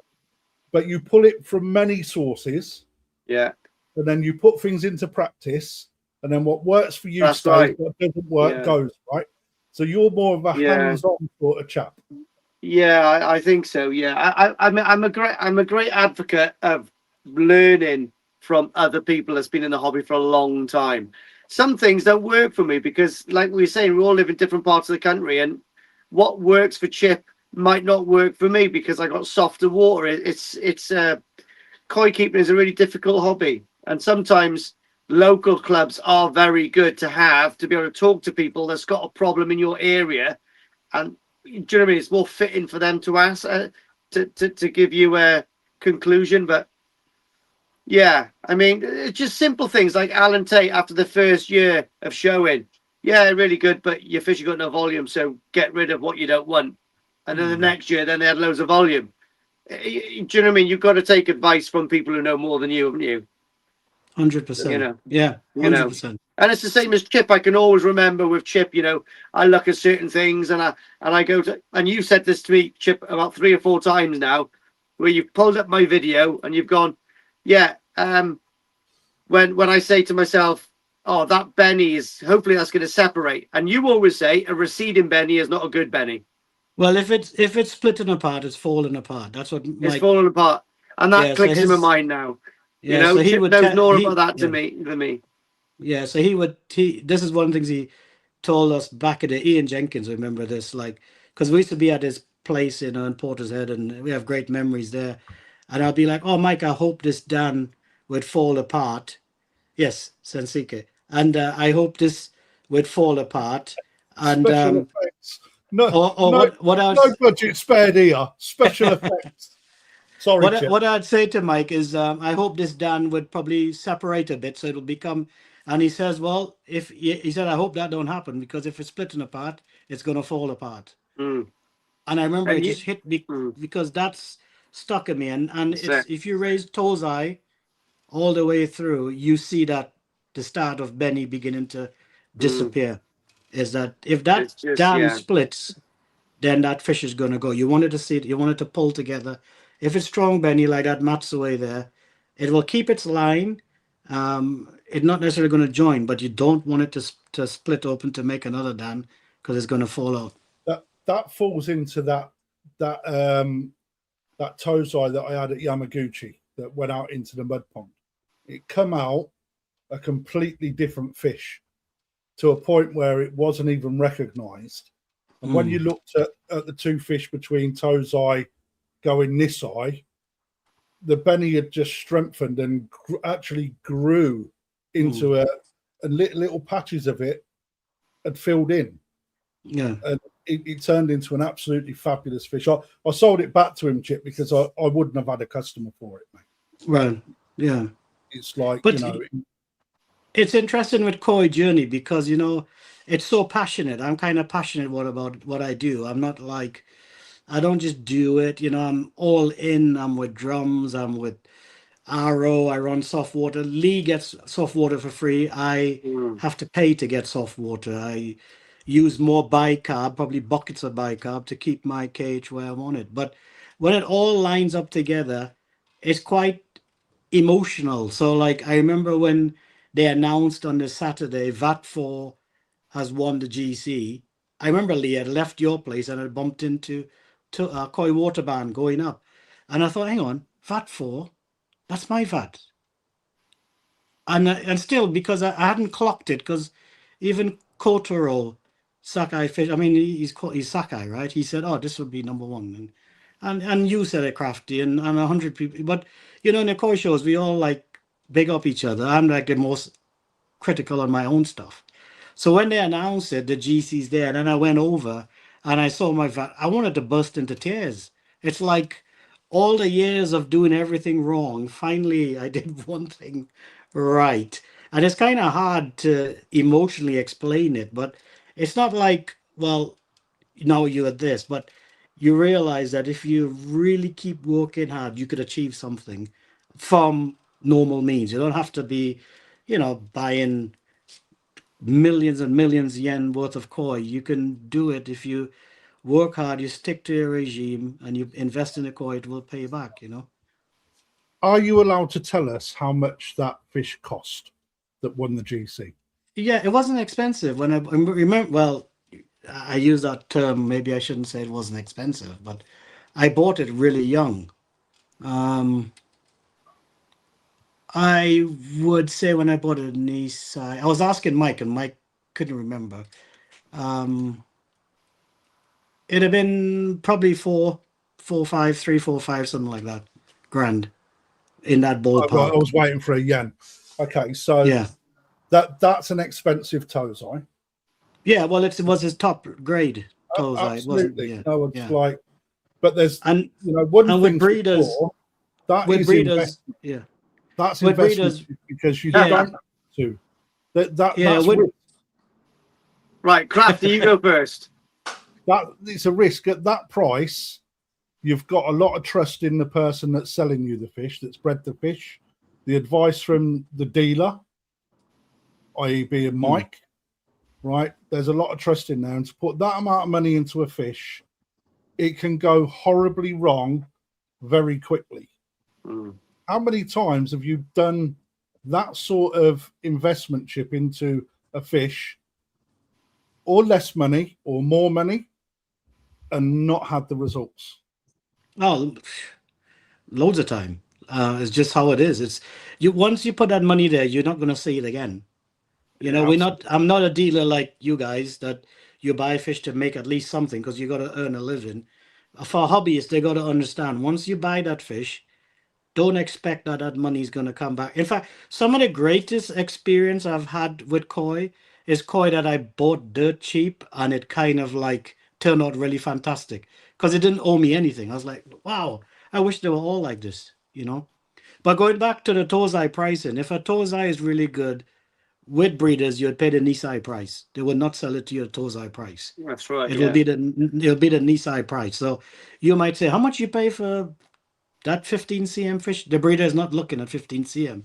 He's looking at what this would be when he harvested, and he has everyone and their mother-in-law around the bowl looking and wanted to pull straws or wanted to buy it. So you will pay for the decent fish, the Nisai price, but still it's not guaranteed, right? I mean, it'll be guaranteed for 1 year as a carry if they keep it, but it's not guaranteed to turn out a GC. Fabulous fish. But if you look at it now, Crafty, in the price I say for argument's sake, it was 3.5, 4K. Let's just say that now. Would you look at the result now? Would you think that's a cheap investment or that's a Absolutely, mate. We've had this conversation a few times, mate. It's like, for me, now we're looking at taking people over to Japan in the very near future with a competition, a couple of competition winners got, right? They're getting a small pot of money to invest in a fish as part of the prize, okay? For me, I say to people, put that money into an Azakari fish because the dealer is, the breeder is not going to put shit into a mud pond because that space is fairly sacred. It's prime space, yeah. Right. So when you're putting that money into a small fish and leaving it in the care of a breeder, I personally think they're getting the best chance in life. They're getting set up. And if they have the results that they've had in the past, not every time, because not every result is the best result, but more often than not, there is a better result. Bigger fish, better body, better skin, a more expensive koi if you was to buy it at that size.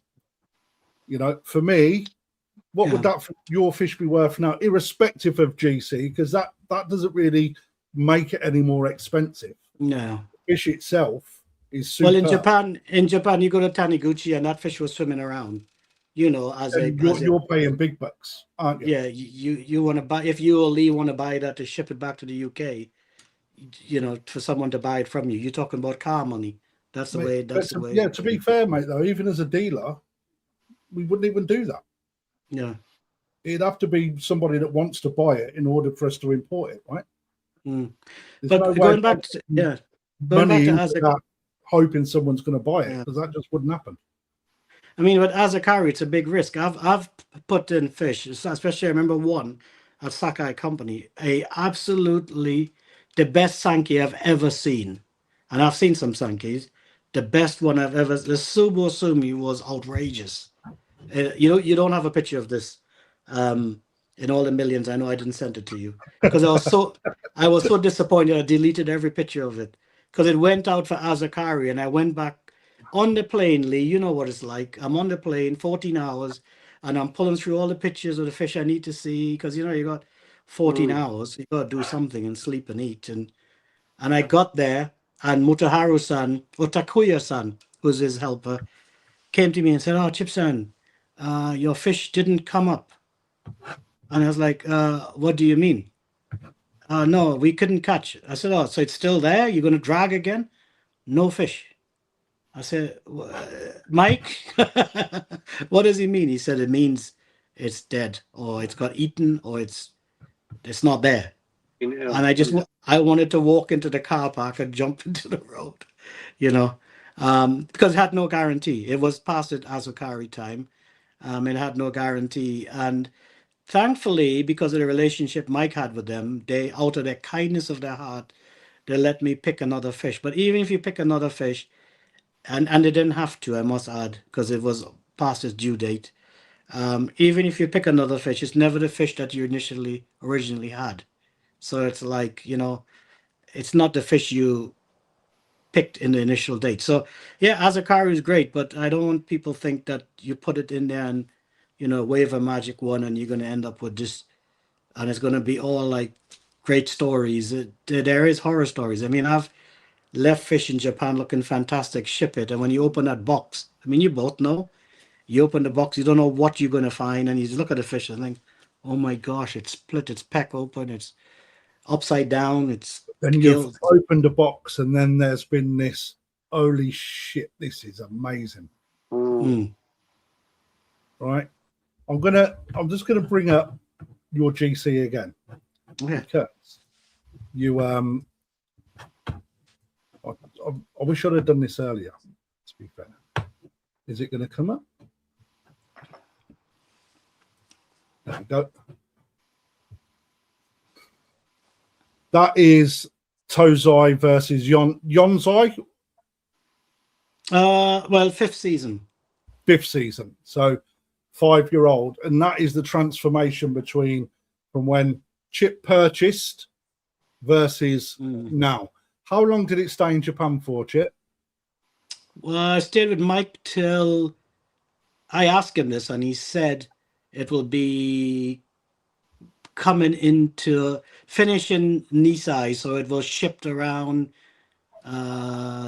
October, November, something like that. So it became Nisai here in the UK. So, and by the way, that majority of the work then, Chip, right?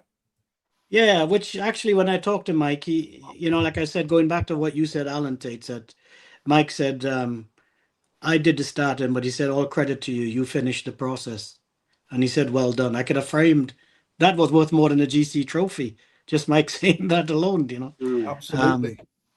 But that picture Liam took is fantastic. But that picture is after he's dropped his egg and most of his body had like lost. So before that, she looked better than that body. Yeah. Which some may argue was false body because it was eggs. But all fish at that time of season is carrying eggs. It's not.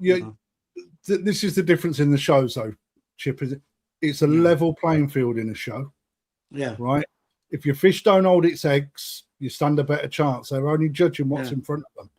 Exactly. And I actually spoke to the judges on the day at the end of the judging day, because I didn't really see much of the show because obviously working. But I asked them how hard it is to actually judge koi in the circumstances that I found myself, where so many had dropped their eggs, and their words were, "It's fucking shit."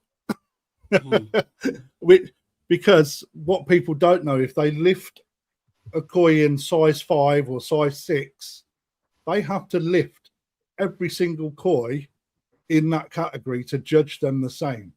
One does not get the same treatment, a preferential treatment. And yeah, I wouldn't have wanted to judge on that, mate. No, but, very difficult.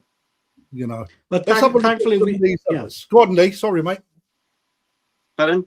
No. I was going to say, I felt for the judges, mate. Really trying to judge the koi through privacy glass, basically. Yeah, that's a good way of putting it, mate. You know, it's like you couldn't see the qualities of some of the fish in some of the flats. It must have been shocking. Yeah, it's like frosted glass. Yeah, it was difficult. And again, some was in good water. So yeah, it's very difficult for a good fish to sit in poor water because it's spawned, and then not so good fish in crystal clear water. It was a very difficult job for him. Go on then, Chip, sir. That's my Sakai. She's here in the UK. She could have come to the show, but I held her back. The Fukarin is insane, mate. So you know when I talk to you about like sumi is money, look at the sumi on that. And if you come now to, well, actually look on the video I dropped. You'll see them swimming together. This is smaller than the GC, but it makes the GC looks like a chagoi next to it. No offense against chagoi people, but this is. I don't know how it's coming across to people at home because it downgrades the picture a little piece on the streaming software.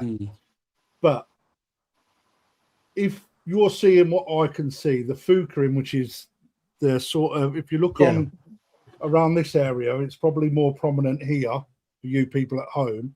You'll see the white skin that grows over the scale and around the scale. That when that's good, it looks fantastic on a koi. It looks even better, in my opinion, on a Go Sankey, because you don't see that much Fukarin on fish on Go Sankey, and when it comes, it looks fucking fantastic. If you come by pond side now and see this, and I say this, it looks really good. When it came out, when I finished QT it looked horrible. I was so disappointed when I netted it.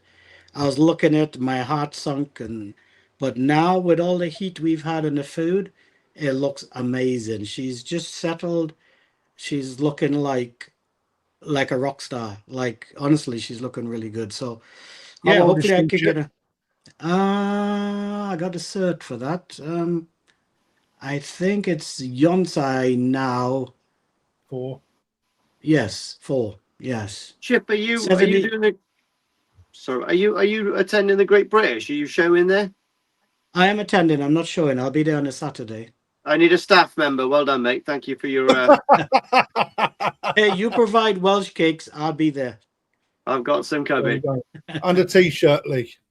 Yes.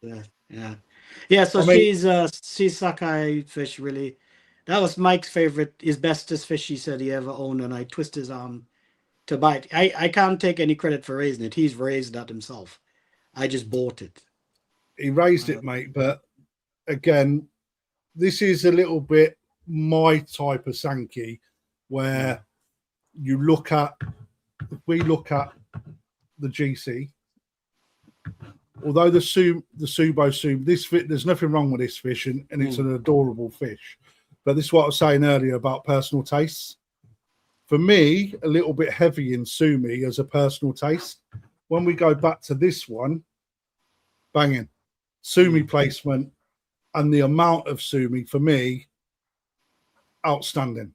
Well, like today I was looking at that fish. Actually, I was talking to Ian in Bagoid, the Bagoid King. And I said to Ian, I said, before you go, if you see this Sakai Sankey right now, you'd fall over. The Sumi is looking, and the water is 25.8, and the Sumi looks like. Do you remember? Well, maybe Lee's too young, but do you remember, Krafty, when you have the bottle ink? Oh, Lee's a tattoo guy, you know. When you have the bottle ink, and it's so inky black, and you spill it in water, and you just see black flowing through the water. That's this Sumi is like a. What's really good about this Sumi as well is the Kiwa and the Sumi and the Sashi, which is not a lot of people talk about, but Sankey Sumi is different to Showa Sumi in many ways, and keyword on this sumi and the sashi on is very tight. If you notice, it just looks like Lee's gone in with his pen and done his work and came out. Right, It didn't just. So Yeah. just to explain it to the guys at home, the sashi line is this edge of the beni or this edge of the sumi. Which is, yeah. Okay, so and then when we look at the kiwa, it's the end of the scale. So we're Yeah. looking at how that finishes. It can finish in more than one way because it Yes. goes through different developments, and a lot of people don't understand that. But when we're looking at this, when Chip's saying it's tight, it's very tight, actually, Chip. I wouldn't just say tight. That's like top drawer.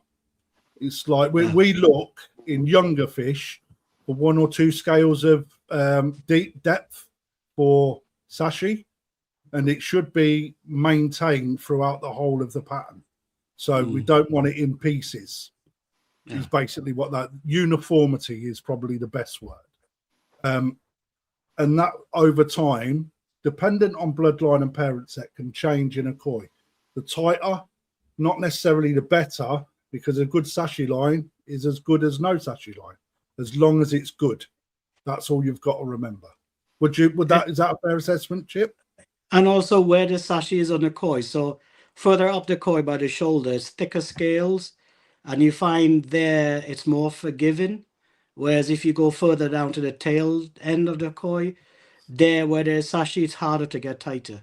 So the shoulder sashi tightens a bit better on the front end. So if you're looking at fish and you want fish, you're going to take a risk. I personally wouldn't take a risk with untidy sashi to the back end of the fish. I wouldn't take it more. Why is that? Why is that?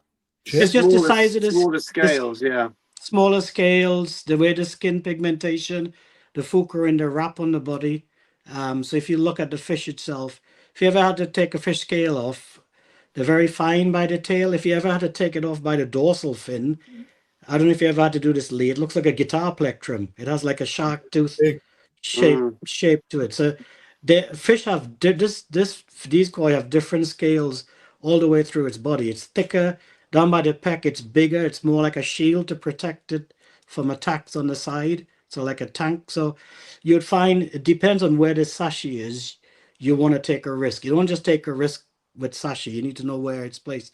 Interestingly, Lee, this fish, the middle down reminds me of the UK map.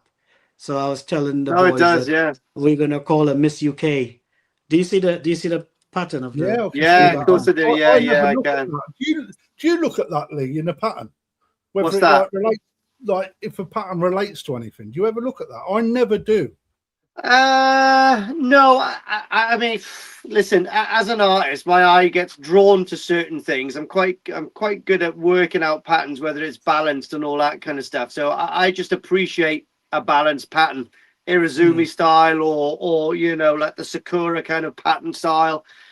If it's a nice pattern, I suppose if you look for a pattern, you can see, but you can definitely see the UK map there. That's really cool. Easily, yeah, you can. I mean, I never relate to a pattern or try and think, oh, it looks like. I've had people say, oh, it looks like Mickey Mouse. I'm like, now you've said it, I see it, but I don't ever see it until you point it out, right? Yeah. That is a stunner, Chip. I look forward to seeing that next year at the National. So if you don't take it, I'm going to throw you in the vat. Next one. Oh, this is nice. This is my Tamora Sankey that I bought. Maybe 2 years ago, maybe 3 at Nisai. We were in the have you been to Tamora? No. Okay, so we're in his main fish house. You have, Lee, haven't you? Yeah, I think I have. Yeah. And they're very nice people, and they kind of like buy you drinks, typical Japanese ways, and Mike kind of walks in and does the greetings, and Rena's there and she translates, and we all kind of left as hobbyists. I think I was with the Greys there as well. And you pick your own fish. We don't consult each other. I walk off and I stand and look. And this fish at Nisai, I don't think I have a picture, but at Nisai, all it had, Krafty, was a splotch on his shoulder. No, that's a different fish. So to move it then. Sorry, mate. Yeah. So all it had was that splotch on his shoulder, but the body was so incredible, and the splotch it had, I said to Mike, "Oh, I'll go for the Gorbachev Sankey," and he's like, "No, what?" I said the Gorbachev, Mate, and I he's see like, it now. You've said it. I see it. "No, I said it right." So he goes, because we talk in code, we don't want other hobby. What we don't do is point, because you point, somebody else sees you pointing. Absolutely And- right. That's And what 'cause me remember- and Ryan's like that at bloody Yeah. picking events. Like, Because it's like not just your party there. There's other people in the Yeah. building, right? it's So, when you're like that. yeah. You know yeah. that? So I said to Mike, Gorbachev, and he's like, he said, good call on the name. And that's actually in his pond right now in Sarah. It might go to the show, but I'm tempted to ship this home. I think it's like 78, 80 cm now. That's stunning. That's But one of my that- favourite of the night. Yeah, mate, that's Yeah. superb, isn't it, mate? Body's superb, mate. You can see Everything about it. why I told you I'm a Sankey person. You're just going to see Sankey. But that fish, I had when we put it in a bowl, I was like almost shaking Tamara Sands' hand. And Mike's like, "Hang on, you don't even know the price yet." And then we talked, and but you know, Look, I was. the key were here Oh, it's just it's just And here. it's here. this. It's fucking brilliant. Yeah. You know, some fish you buy because you just fall in love. This fish, I just fell in love when I bought it. I just saw it and I was like, yeah, Gorbachev's coming this way. And yeah. So she's with Mike. I may ship her next year. But she might go to I'm hoping she's good enough to go to a show in Japan, which I think she will. Well, the white. My goal is Japan first. If I can show it in Japan, I will. But the danger is if you leave them too big to ship them, then the risk is higher. The cost is higher too, but the risk is higher. So at some point you got to bring her home, you know.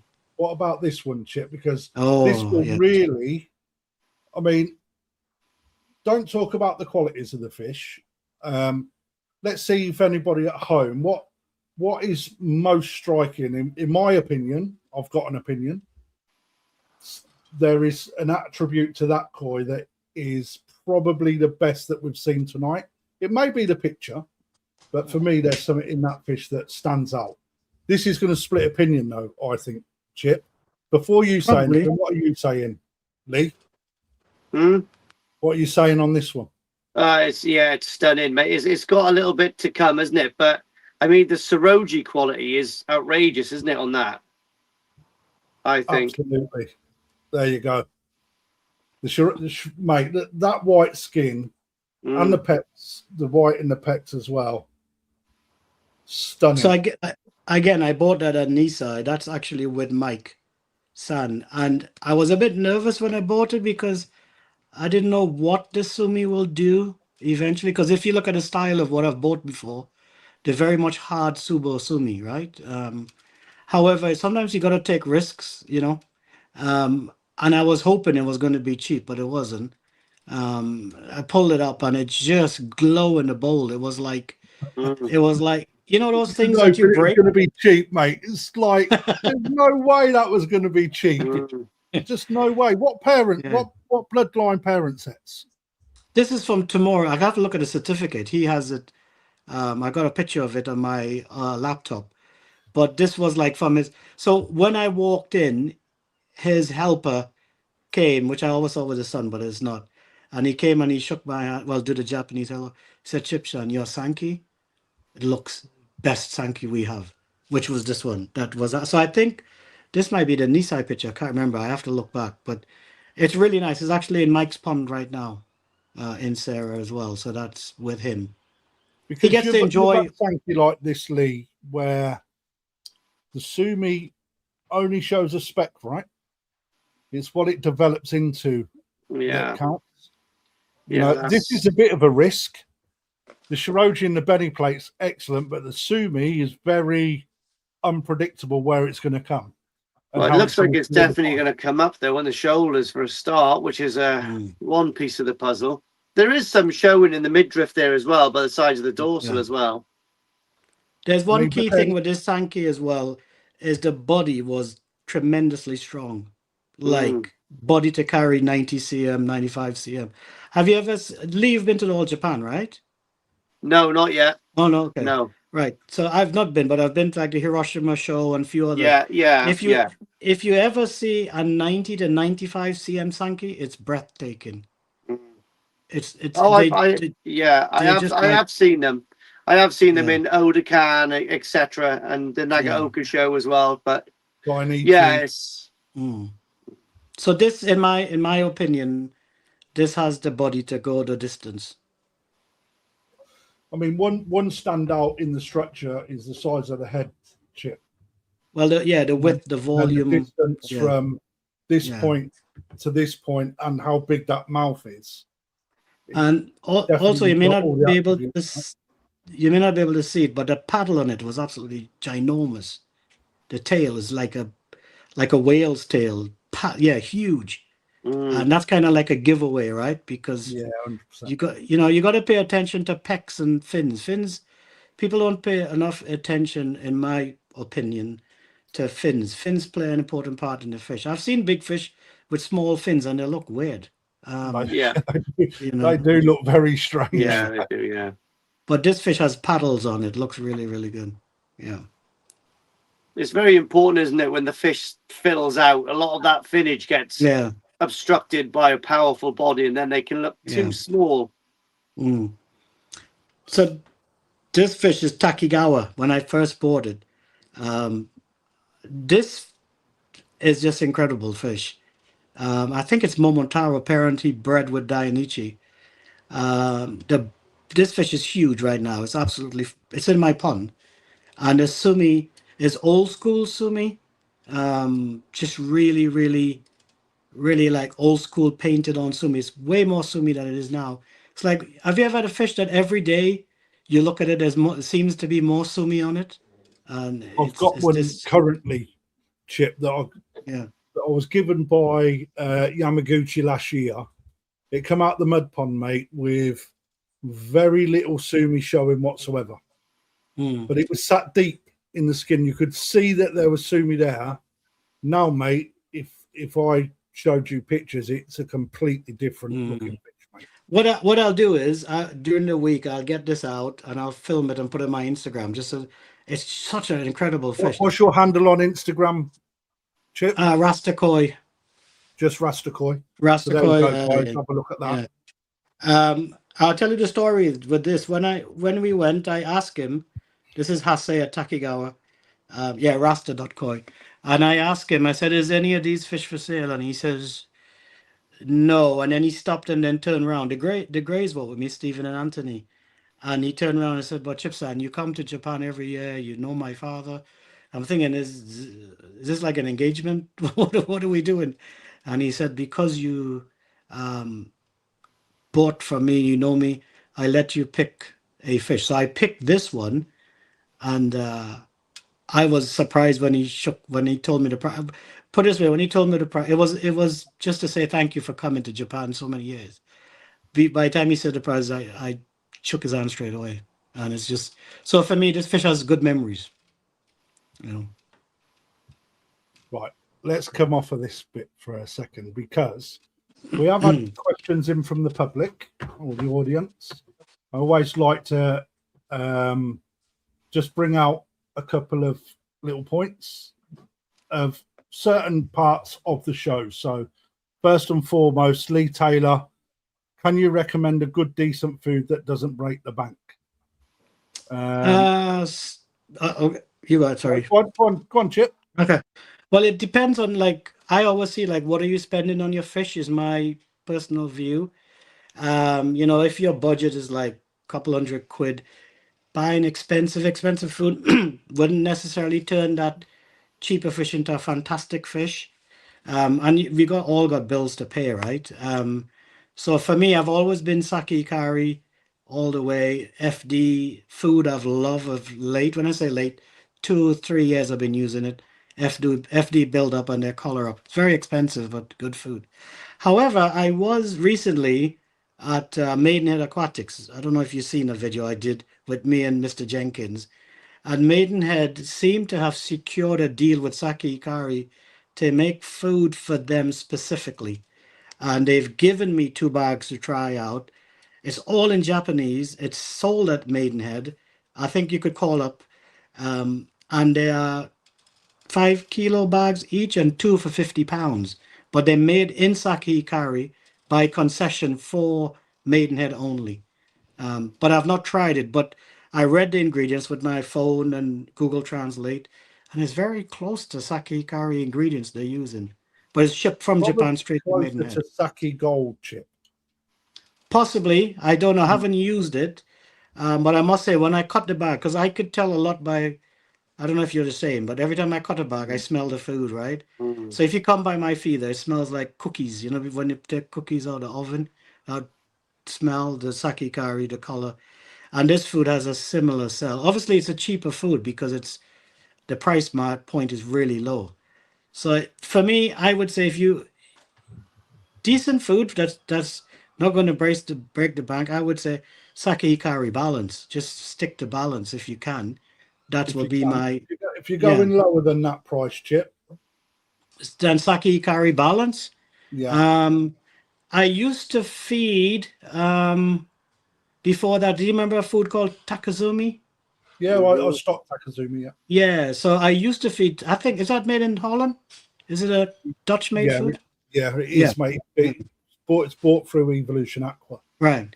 Takazumi, and actually I do like Medikoi and JPD. They're the 2 other options. Medikoi is actually a good food. Their color food, Medikoi, is underrated. Mike used to use Medikoi in Portishead. Yeah, the probiotic one is fairly decent food, I believe. Yeah. Takazumi, an extremely good range of food. They've literally got some for everything in different, whether it be health, color, growth, balance. Yeah. Junior, junior premium, Bear Tozai. We use Takazumi on our not so top end fish. It does a good job, and sake on our bigger fish. But I mean, there is a new range of food coming out. The Keegan, I'm not going to push on that. Last video, have a look back on that. That's fairly well priced. And JPD as well is fairly well priced. I mean, Lee, anything from you, mate? Oh, again, the only extensive food I've ever fed for a long time is Sapi Akari. So that's the only one I can vouch for, really.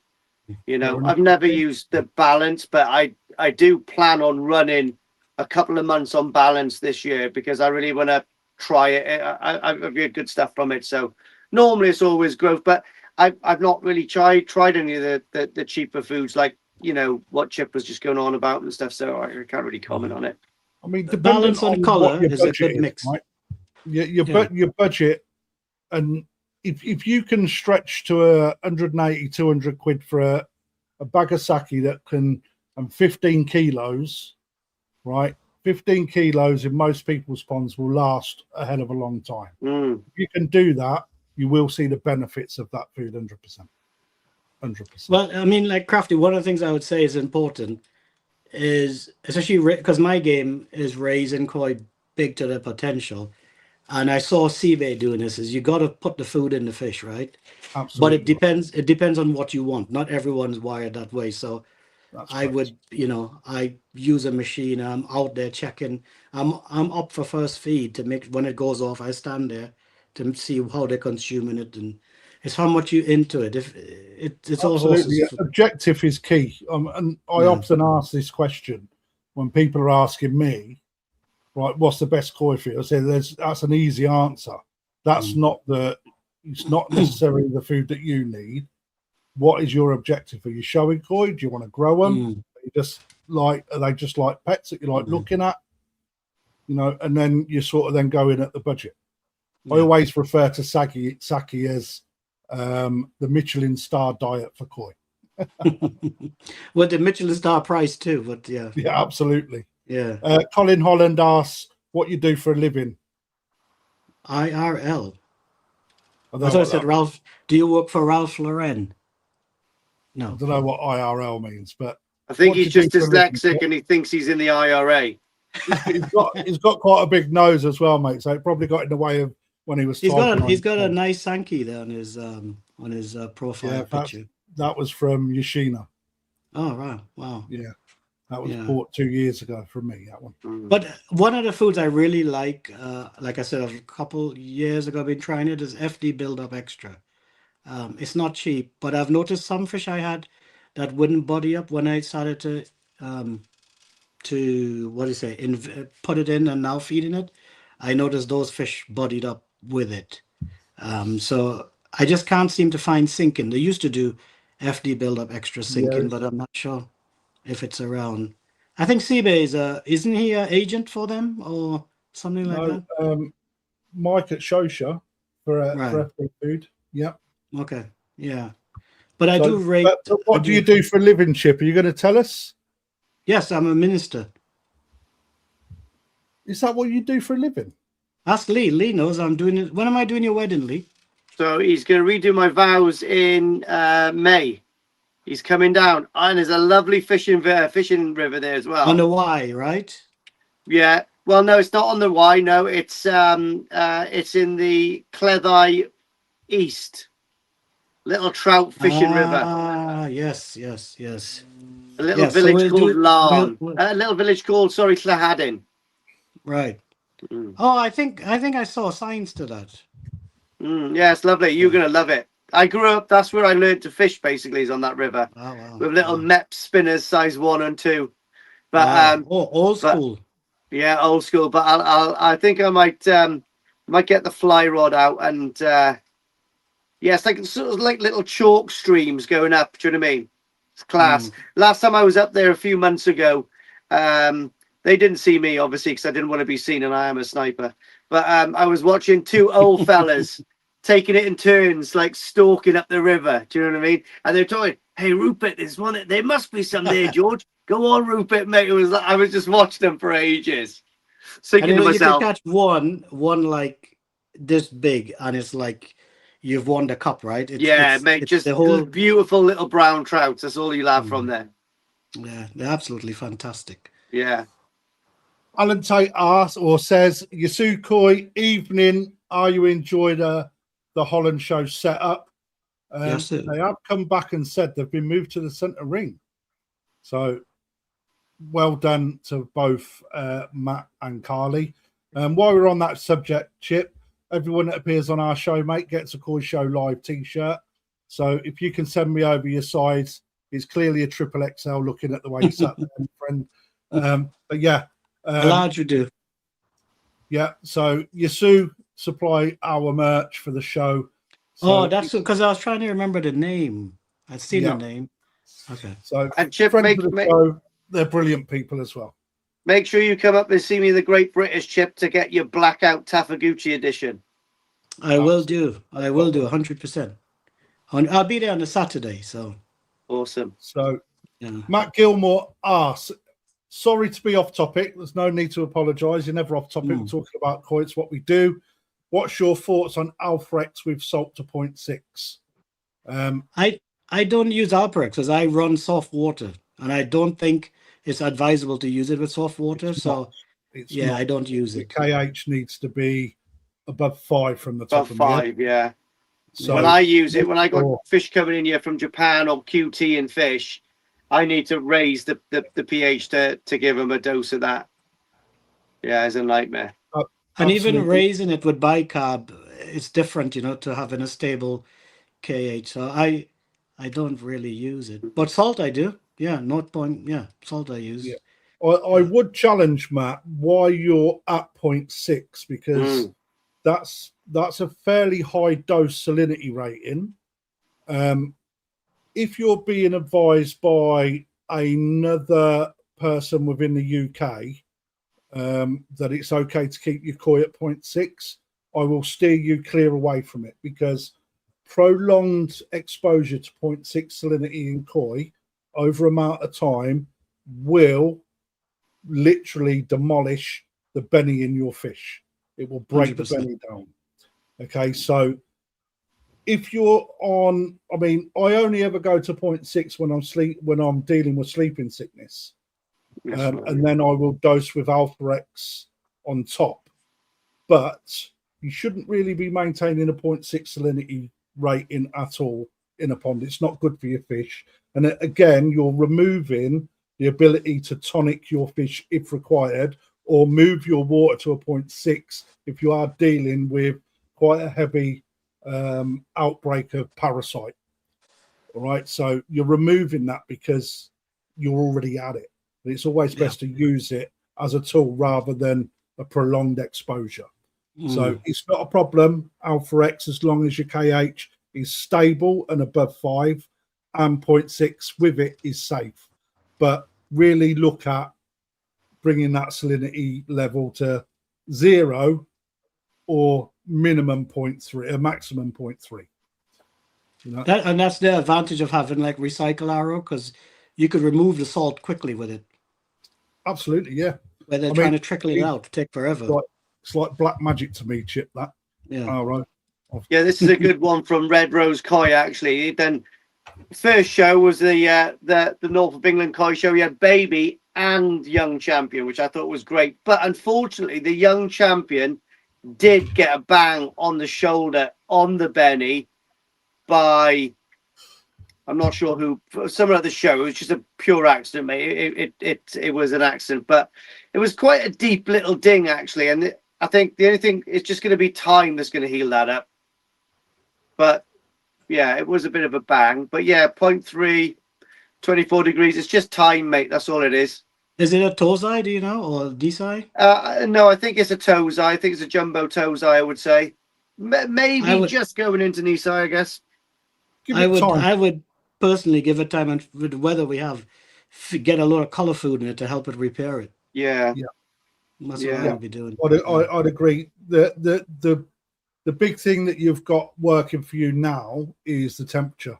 Temperature is a big healer for koi, especially these sort of temperatures. And it's nice and warm. 0.3 will help it, but will 0.3 salinity really do much? Not really. The temperature's the key. Yeah, time's going to heal that. Time is a healer. That's what I say. Bloody nice fish, though. You should see the kiwa on it. Bloody hell. Yeah. Matt Clowry says he tends to turn to his dealer to ask questions rather than listen to Facebook. I think different people follow different routes. You know, I think they get tired of Facebook eventually when they start seeing the same old rigmarole thrown. You know, you see an ulcer in the side of a fish and someone's like, have you done a scrape? And it's like, fucking hell. It's like, yeah, wash your water from it. It's like always go over the same stuff. But, you know, for me, you touched on some earlier, Chip, which actually I really do agree with, which is you grow out of dealers. You know, I think that you don't necessarily grow out of dealers. I think that if you look at what dealers do across the UK, dealers have different places within the ladder of the koi. You know, you've got more specialists up here that deal with a lot of show koi, and you have people at the bottom like Lee, back garden sellers, jokingly. Back garden sellers that just do console fish and they knock out koi. Everyone has got a place within that ladder. It's where you fit in that. It's like you will get so far in your education and supply needs with a dealer and then move on to the next and move on to the next. But it does depend what dealer that is, though. Because if it's a high-end dealer, let's just say Ryan, maybe, that actually does everything from maybe a cheaper mix, but if you wanted to, he could provide something for, you know, the koi shows in Japan. So I think it does depend on who the dealer is. But it also is the person or the company. There's more to it than just what fish you get. It's maybe you clash heads grow out of that person. Yeah. Well, it can happen. For my feeling, it's the business plan of the koi dealership. So it's very hard for me to buy a fish in the UK if I walk into a dealer. And it's kind of like a challenge to the UK dealers to kind of like, yes, I know you got to sell fish because you got to pay bills. We all got to pay bills, especially with current climate and all that. But I think the ability to buy fish and nurture them, and that's one of the things I loved about Koi when it was here and in Bristol. You would see fish and you think, I don't know if it's worth that. And Mike used to always say, you would see it grow into its price range. And sure enough, one Yeah, season that's or two true. seasons, we go back and he's raised it, and you think, why didn't I not buy that? And the thing is, it happened so many times. Then I realized that this man knows what he's looking at. He's not just, Mm. he does just buying a load of fish and then having a clearance sale at the end of the season. He's going to show you that this fish will grow into its price range. And I know it's hard for dealers because you got bills to pay and you got stuff to sell. But his strong point was to raise fish in a way, and it takes time, but to raise fish to show people this is a fish and this is what it's going to become. And it's very hard to find that today in the UK for me specifically. Absolutely. You know, Chip, it's very difficult as a dealer to achieve that as well, because it's not just about the bills, it's about having the space, the time, the ability, the setups, you know, and the ability to then sell that fish on. Because if you don't make the space, you don't get the new stock to sell on for the next, you know, to keep that business turning over. Yeah, and I know when Mike moved to Japan, mate, he was left with a fucking lot of fish that were either sold or too big to move anywhere. Well, he did sell out all in the end. They all sold out. But like for me, there's been fish there from, if you look back at my early videos when we used to go down to Mike and you'd see the boys in it, there'll be fish that I'll be, Mike, where's this fish been? He goes, it's been here all the time. No one's give it a second look. But by the time it swings into Nisai, going into Sansai, then you see, and okay, that's why that fish is X amount. You can see it. So yeah, it is, he was different in many ways. He's dealing with a different level. So for me, it's kind of difficult in the UK. I kind of like hardly buy a fish, walk into a deal and buy a fish, unless it's something like that little one I bought from Absolute Koi, the little Sankey or something, you know. But you've been blessed, Chip, with, let's say, a relationship with somebody that's gone to Japan, that has got an extensive knowledge in koi, that you have got a relationship because it gives you a lot of one-to-one time when you go over there, you know, and having the access to some of those amazing fish and the ability to be able to afford that. You know, everyone is at a different place. It's a different, absolutely, 100%. I think there are some dealers that I've looked around. I know the Greys, that's their goal, is to make growing ponds and raise fish and things like that. So for me, I think it's a good thing. But like I said, I understand that bills and taxes are not getting any lower or lesser. And Lee tell you, it's a completely different ball game buying fish as a hobbyist to buying fish as a dealer, mate. And 100%. It's so difficult. It's not an easy feat, is it, mate? Yeah. No, I mean, yeah. I mean, I'm not trying to turn over masses of volumes of fish. For me, that it's like, I mean, I do like what Mike used to do, finding what he can and actually grow them to their potential. That's kind of what I'm trying to do at a smaller scale. I mean, I got some nice little potential fish here for shows that I'm trying to put body on and all that kind of stuff and holding things back. It's more interesting for me. It's really good, but yeah, it's a different kettle of fish. You had that Yoshino Sankey in your vat that has got so much potential. And did it go? The Yoshino Sankey. Which one? Up the Great North? The North Koi show. No, I don't think. I don't think it has. No. Mate, that's what I'm saying. For me, that was the easiest pick in that pond. I mean, you know, and for the value that you had it at, mate, it was a stunner. And I'm like, when you see Chip's fish tonight, when I'm looking in there, I'm like, where's that going?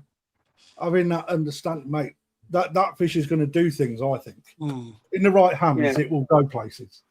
Yeah, that's it. In the right hands, yeah. But you've done it, Lee, with smaller fish, right? Like Tosai to Nisai, up on the top. Yeah, so it's like the next stage. It's like the knee Yeah. side to sand side, and then Yeah, exactly. Yeah.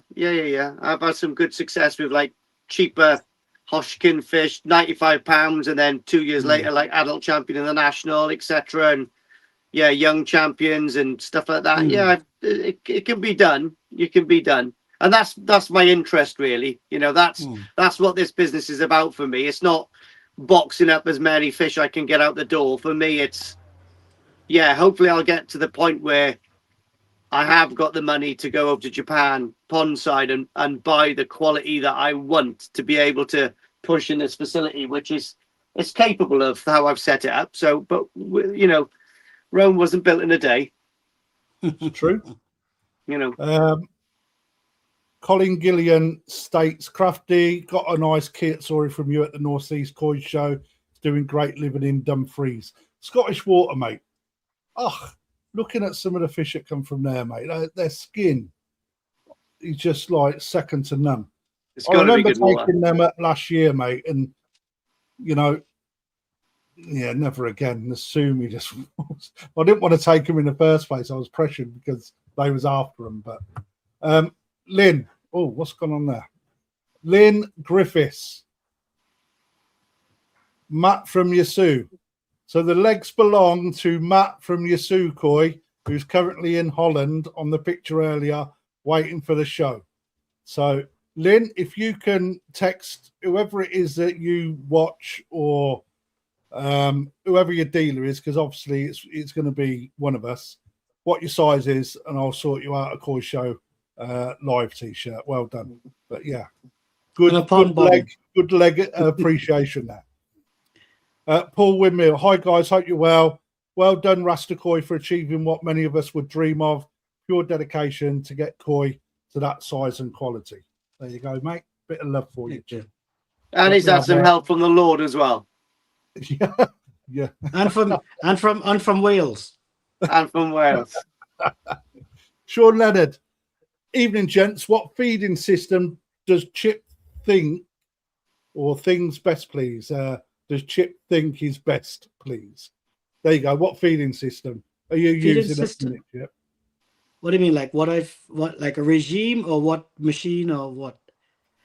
Just give it an overview of what you do feeding wise. So if you want to, you don't have to, because no, it's fine. You're in the show season.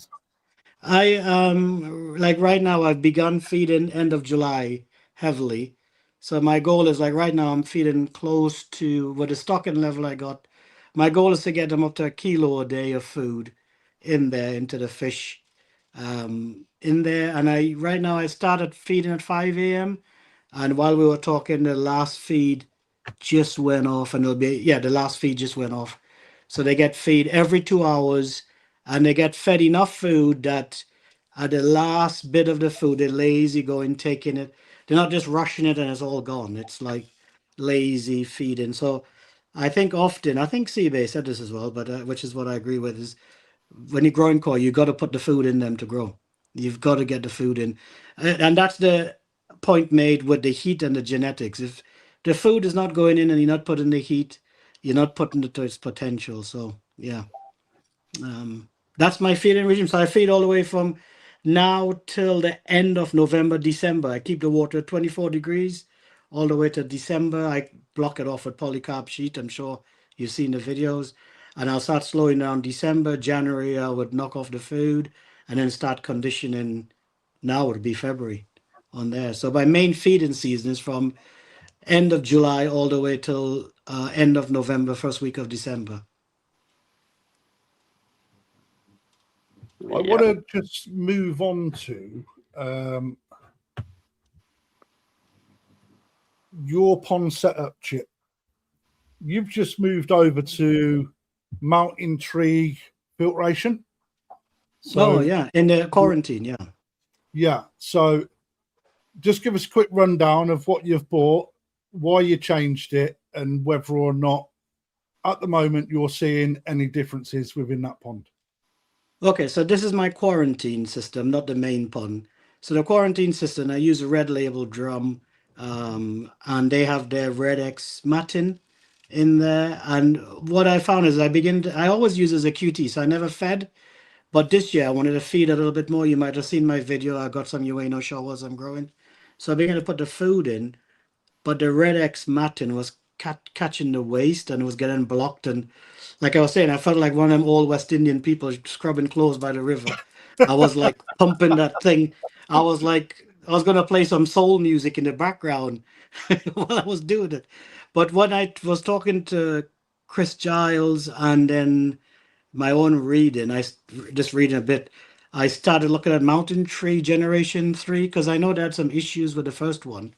The first one put me off because I knew they went sandy and people had problems. So it fell to pieces.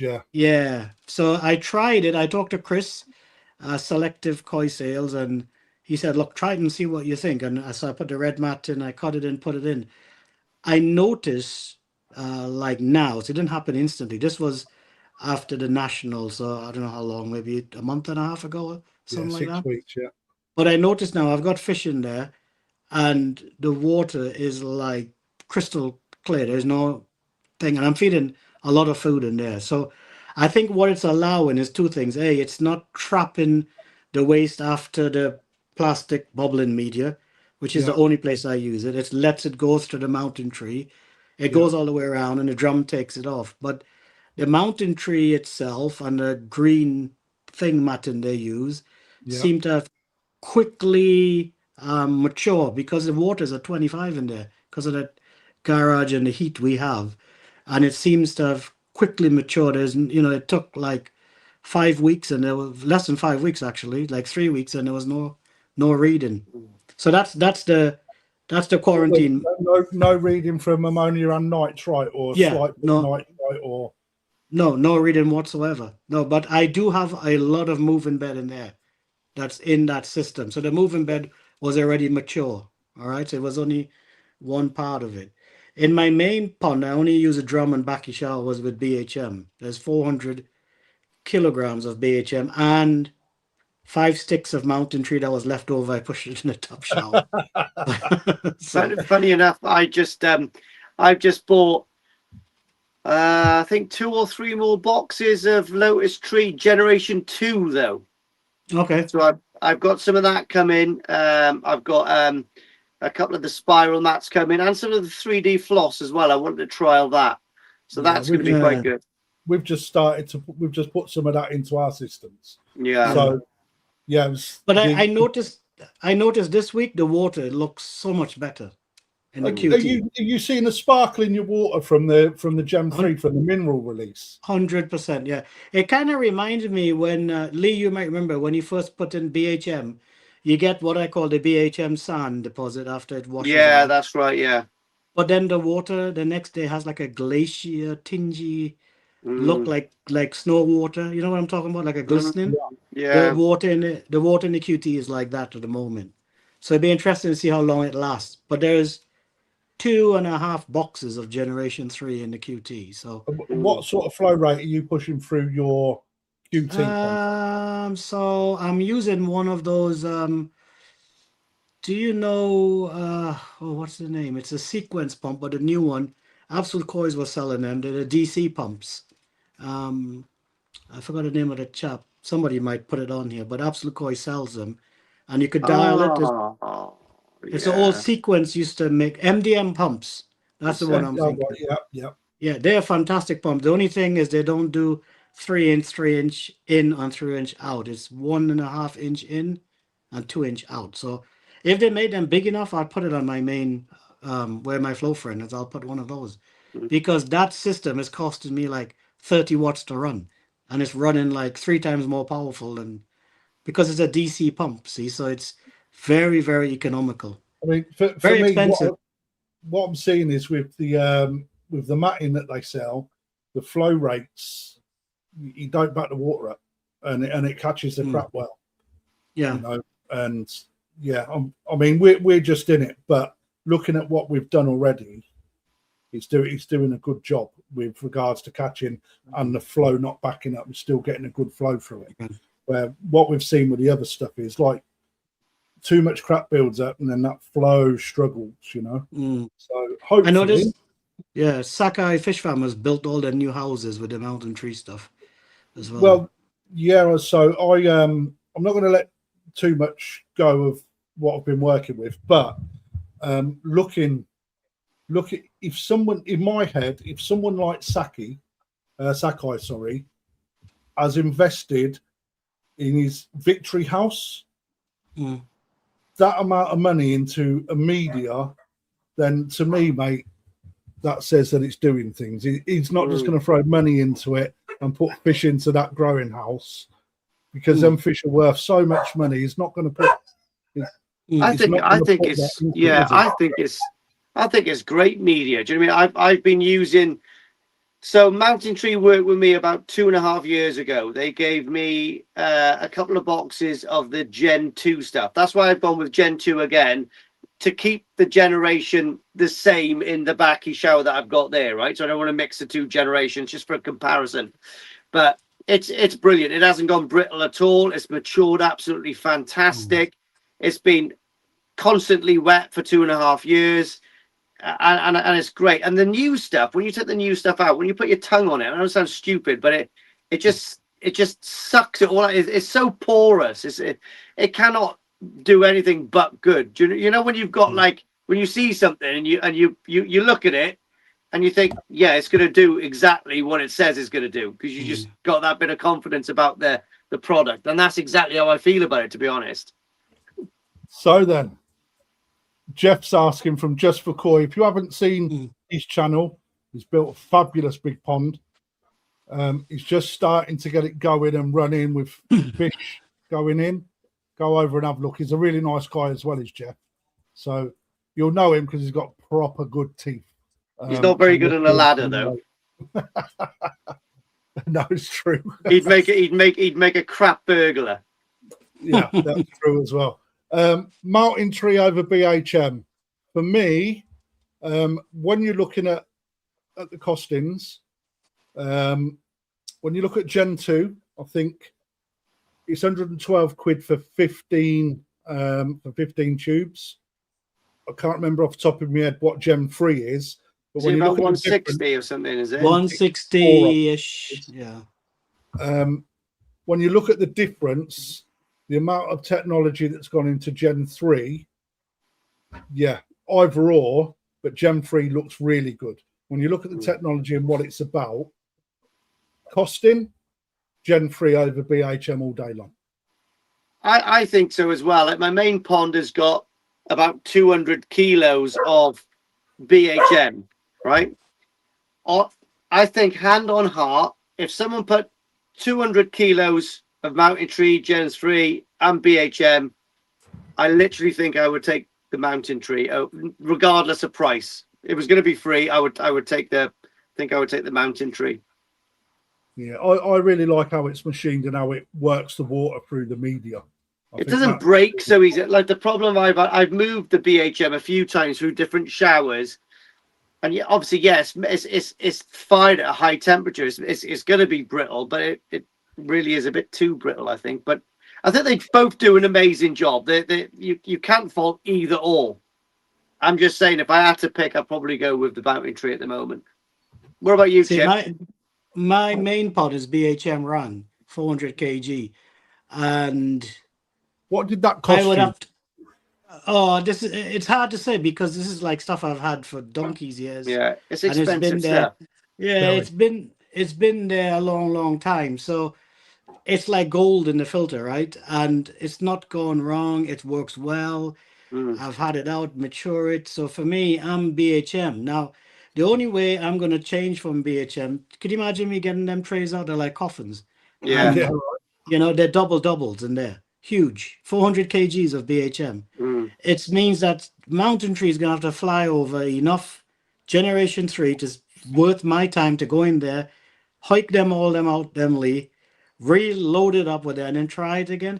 Right now, I'm growing fish in Yonsai to 80 cm on BHM. It's taking a kilo of food a day.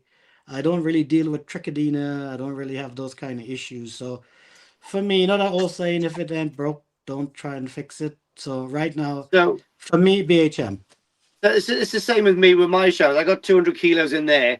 I wouldn't take it out to put Mountain Tree in it. That would be a right ball ache. However, Chip, I know you've only just started using Mountain Tree products, but if that backy shower was empty and you had 400 kilos of brand new BHM or brand new Mountain Tree Lotus Root third generation, what would you pick gut feeling?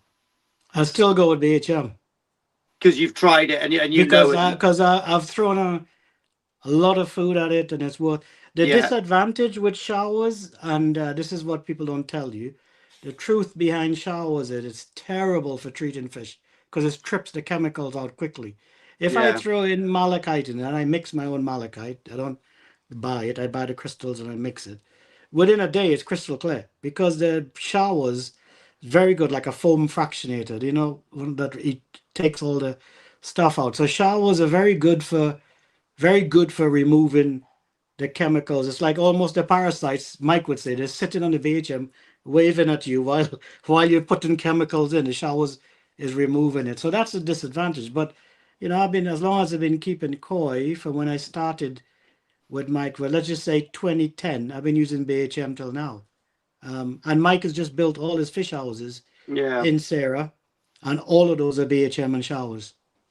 They're all there. He's got options in Japan because Hiroshima Sakai Fish Farm is maybe half an hour from him, so it's not far.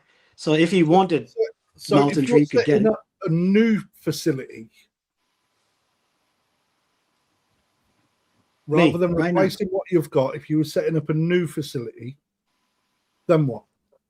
I would like to build 2 ponds identically, put one BHM, one generation 3, put the fish in and feed them together and see which one does what. Okay. That's what I'd like to do.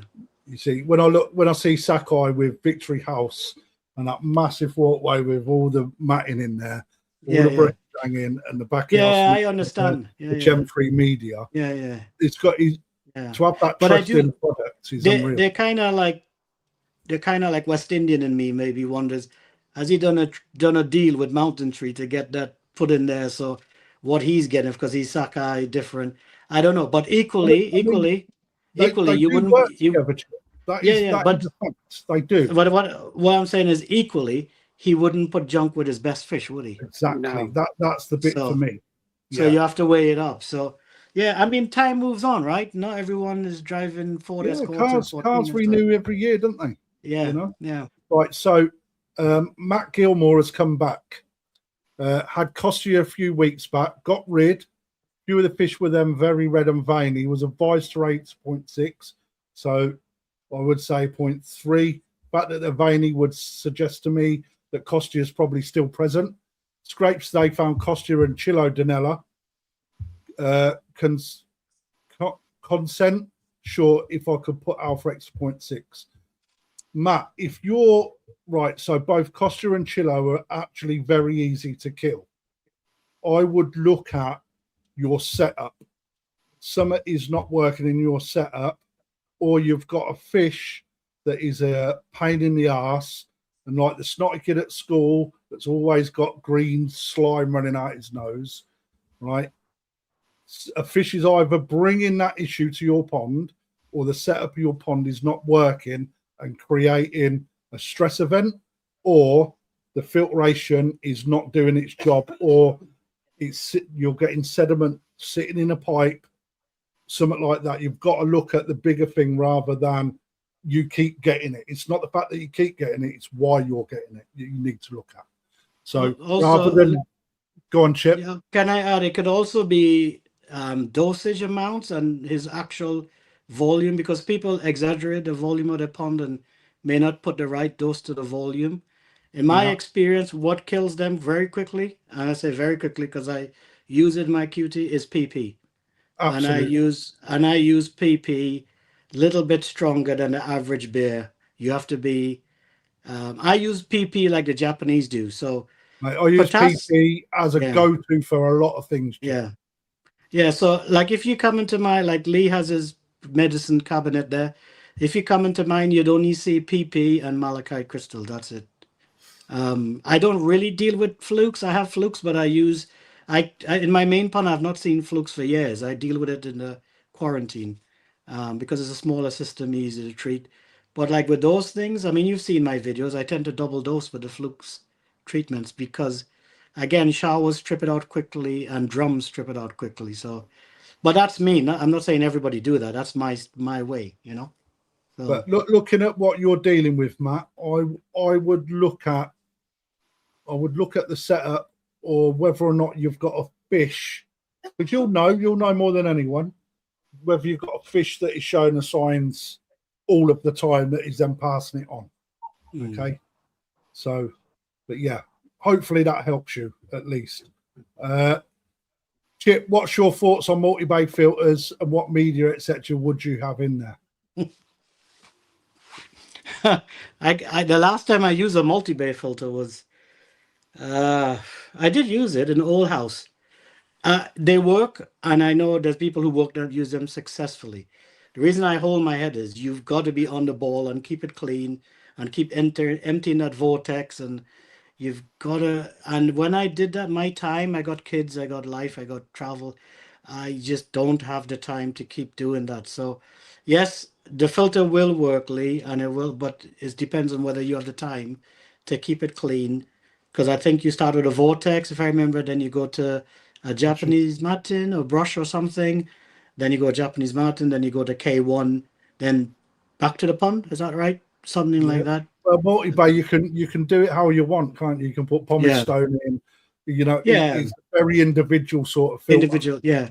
But I mean, like, so I say that, right? You're going to be on it, but then you go to someone like Marahiro Lee, and you look at his filters, and they look like they haven't been clean for 1,000 years. Mate, Marahiro stuff is mad. He's just got bits of old, like it looks like old plastic wire coated nets, just all crumpled up like King Kong stuck in there. The worst one's Marasay, mate. Marasay, filter at the back of his, it's rank. Yeah, it's unbelievable. You know, like I said, you go to Japan and it makes you realize you stress about things that the Japanese don't stress about. Sometimes I can remember it is crazy when I was building my pond. There's a little bit of mortar that touches the water every now and again under the flagstones. Oh my god, they're going to get lime poisoning. I said, mate, half of the ponds in Japan are not even painted with anything. It's just poured concrete. Exactly. Do you know what I mean? And another thing where you see the breeders smoking the cigarettes and then just chucking them down into their filters. Extra filter media. It's like Generation Lutus Throat Mark IV. That's the thing. When you go to Japan, you kind of relaxed a bit about keeping calm because you realize they're dealing with high-end stuff. Now, I'm not saying that they don't care, but they realize we panic about stuff that they don't think about, in that way. Yeah, right. Awesome. Eric Gorman says, Rasta, very smart man of God. Well, I'll take the compliment. Thank you. I'm still learning. We're all still learning. Chip, thank you very much for joining us this evening. I'm going to wrap it up now. Sure. We've gone through all the questions. We didn't get through everything that you've done. So, like I say to everyone, actually an extremely good conversation. Would you like to come back another time? Sure, if you'd have me, I'll come back. I'll absolutely great. And I'll wear the. Well, I got to decide. Do I wear Koi Show Live T-shirt or do I wear Koi Show? Do you have a collab shirt? Yeah, that's the one. Yeah, we need a triple collab: Koi Show, Rasta, and Tafaguchi. Well, that's the one. Let's work together. You soon come back. Where did you put it? Because I thought I'd start it, but I didn't.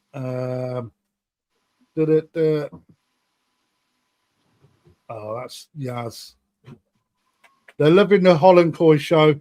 They will sort the T-shirt out. There you go. All right. So let's do a 3-way collab.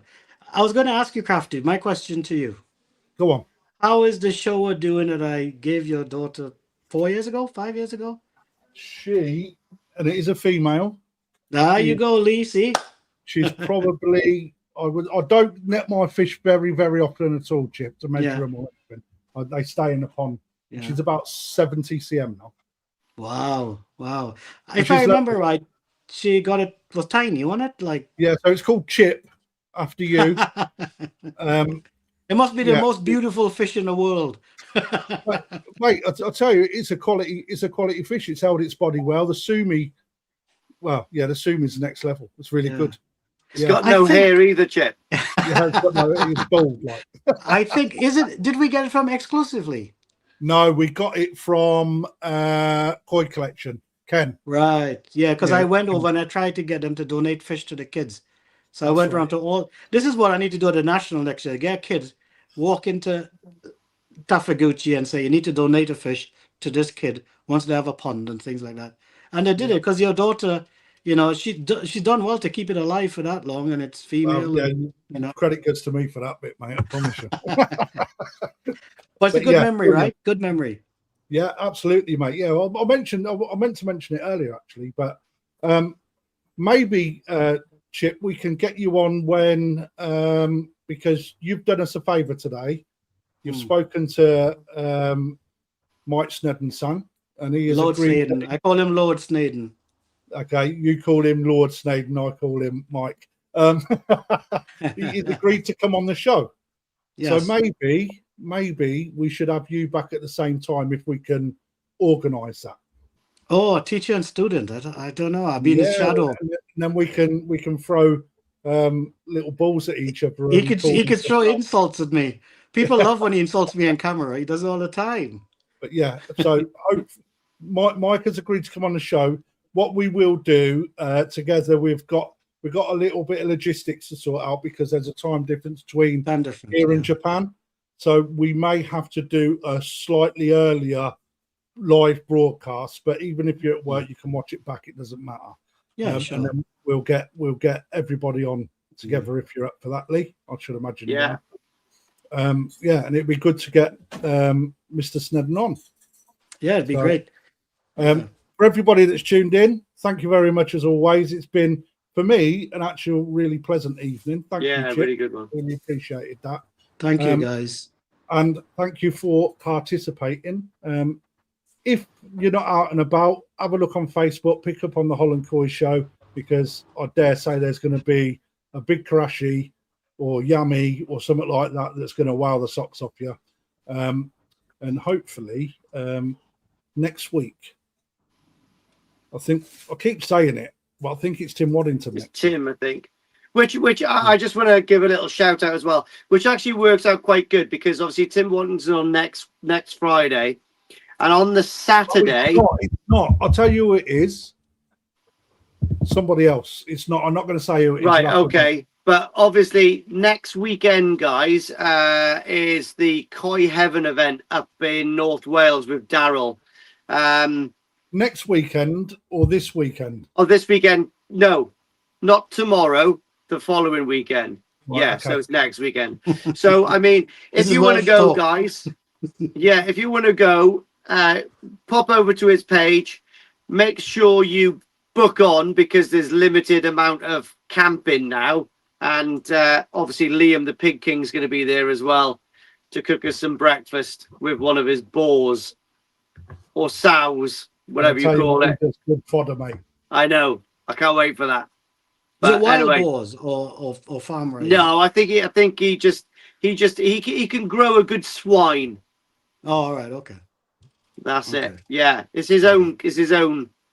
You know, you think you can grow a good Sankey? You should see his pigs, mate. Actually, with double guest next week, it is Tim Waddington with somebody else. Absolutely fantastic. And do you know what else I'm going to do tonight, Chip? I'm going to go straight in now, cuddle me whippet, and I'm going to go right back on some of your videos and watch some of Mike Snedden's original stuff from the place in Bristol. You know, I'll have to go back a few years though. Yeah. You know, so a lot of, like I said, you know, a lot of what I do is not me; it's my teaching myself. You know, and like you said, well, Krafty, it kind of worked out, and somehow it was a line that we became friends, and still now, you know, for many years we fish together, stay at this place, you know, and so. But he is brilliant. He's frustratingly brilliant. Is that a word? But that's what he is. Frustratingly brilliant. He's a really nice guy as well. Yeah. But yeah, it's fantastic. I will put that Sankey, that Takigawa Sankey with the minimalist sumi coming up. I'll put it on my Instagram reel so people could look at it in the week. Right. And just before we go, Chip, where can folk find you on YouTube, mate? So Rasta Koi on YouTube. Just type Rasta Koi, Same with the Instagram. If you go on Instagram and you look at the handle, there's a click link. It's also on TikTok. Can you believe it? I'm on TikTok as well. I was looking Mate, for Lee you to are a tag you. social hand grenade, mate. You A love what? it. A social hand grenade. You have to everywhere. I try. It's you remember I go back to my nature. I told you I am not. I can't do something. You got to be in it. Half-heartedly. Yeah. That's how I'm wired. So Perfect. Lee, thank you for joining us again. Chip, thank you for joining, and we will see you again next week. Same place, same time, 7:30 on Friday. Goodbye, everybody. let's see. Bye. Awesome. Chip, don't go anywhere. Stay there. Okay.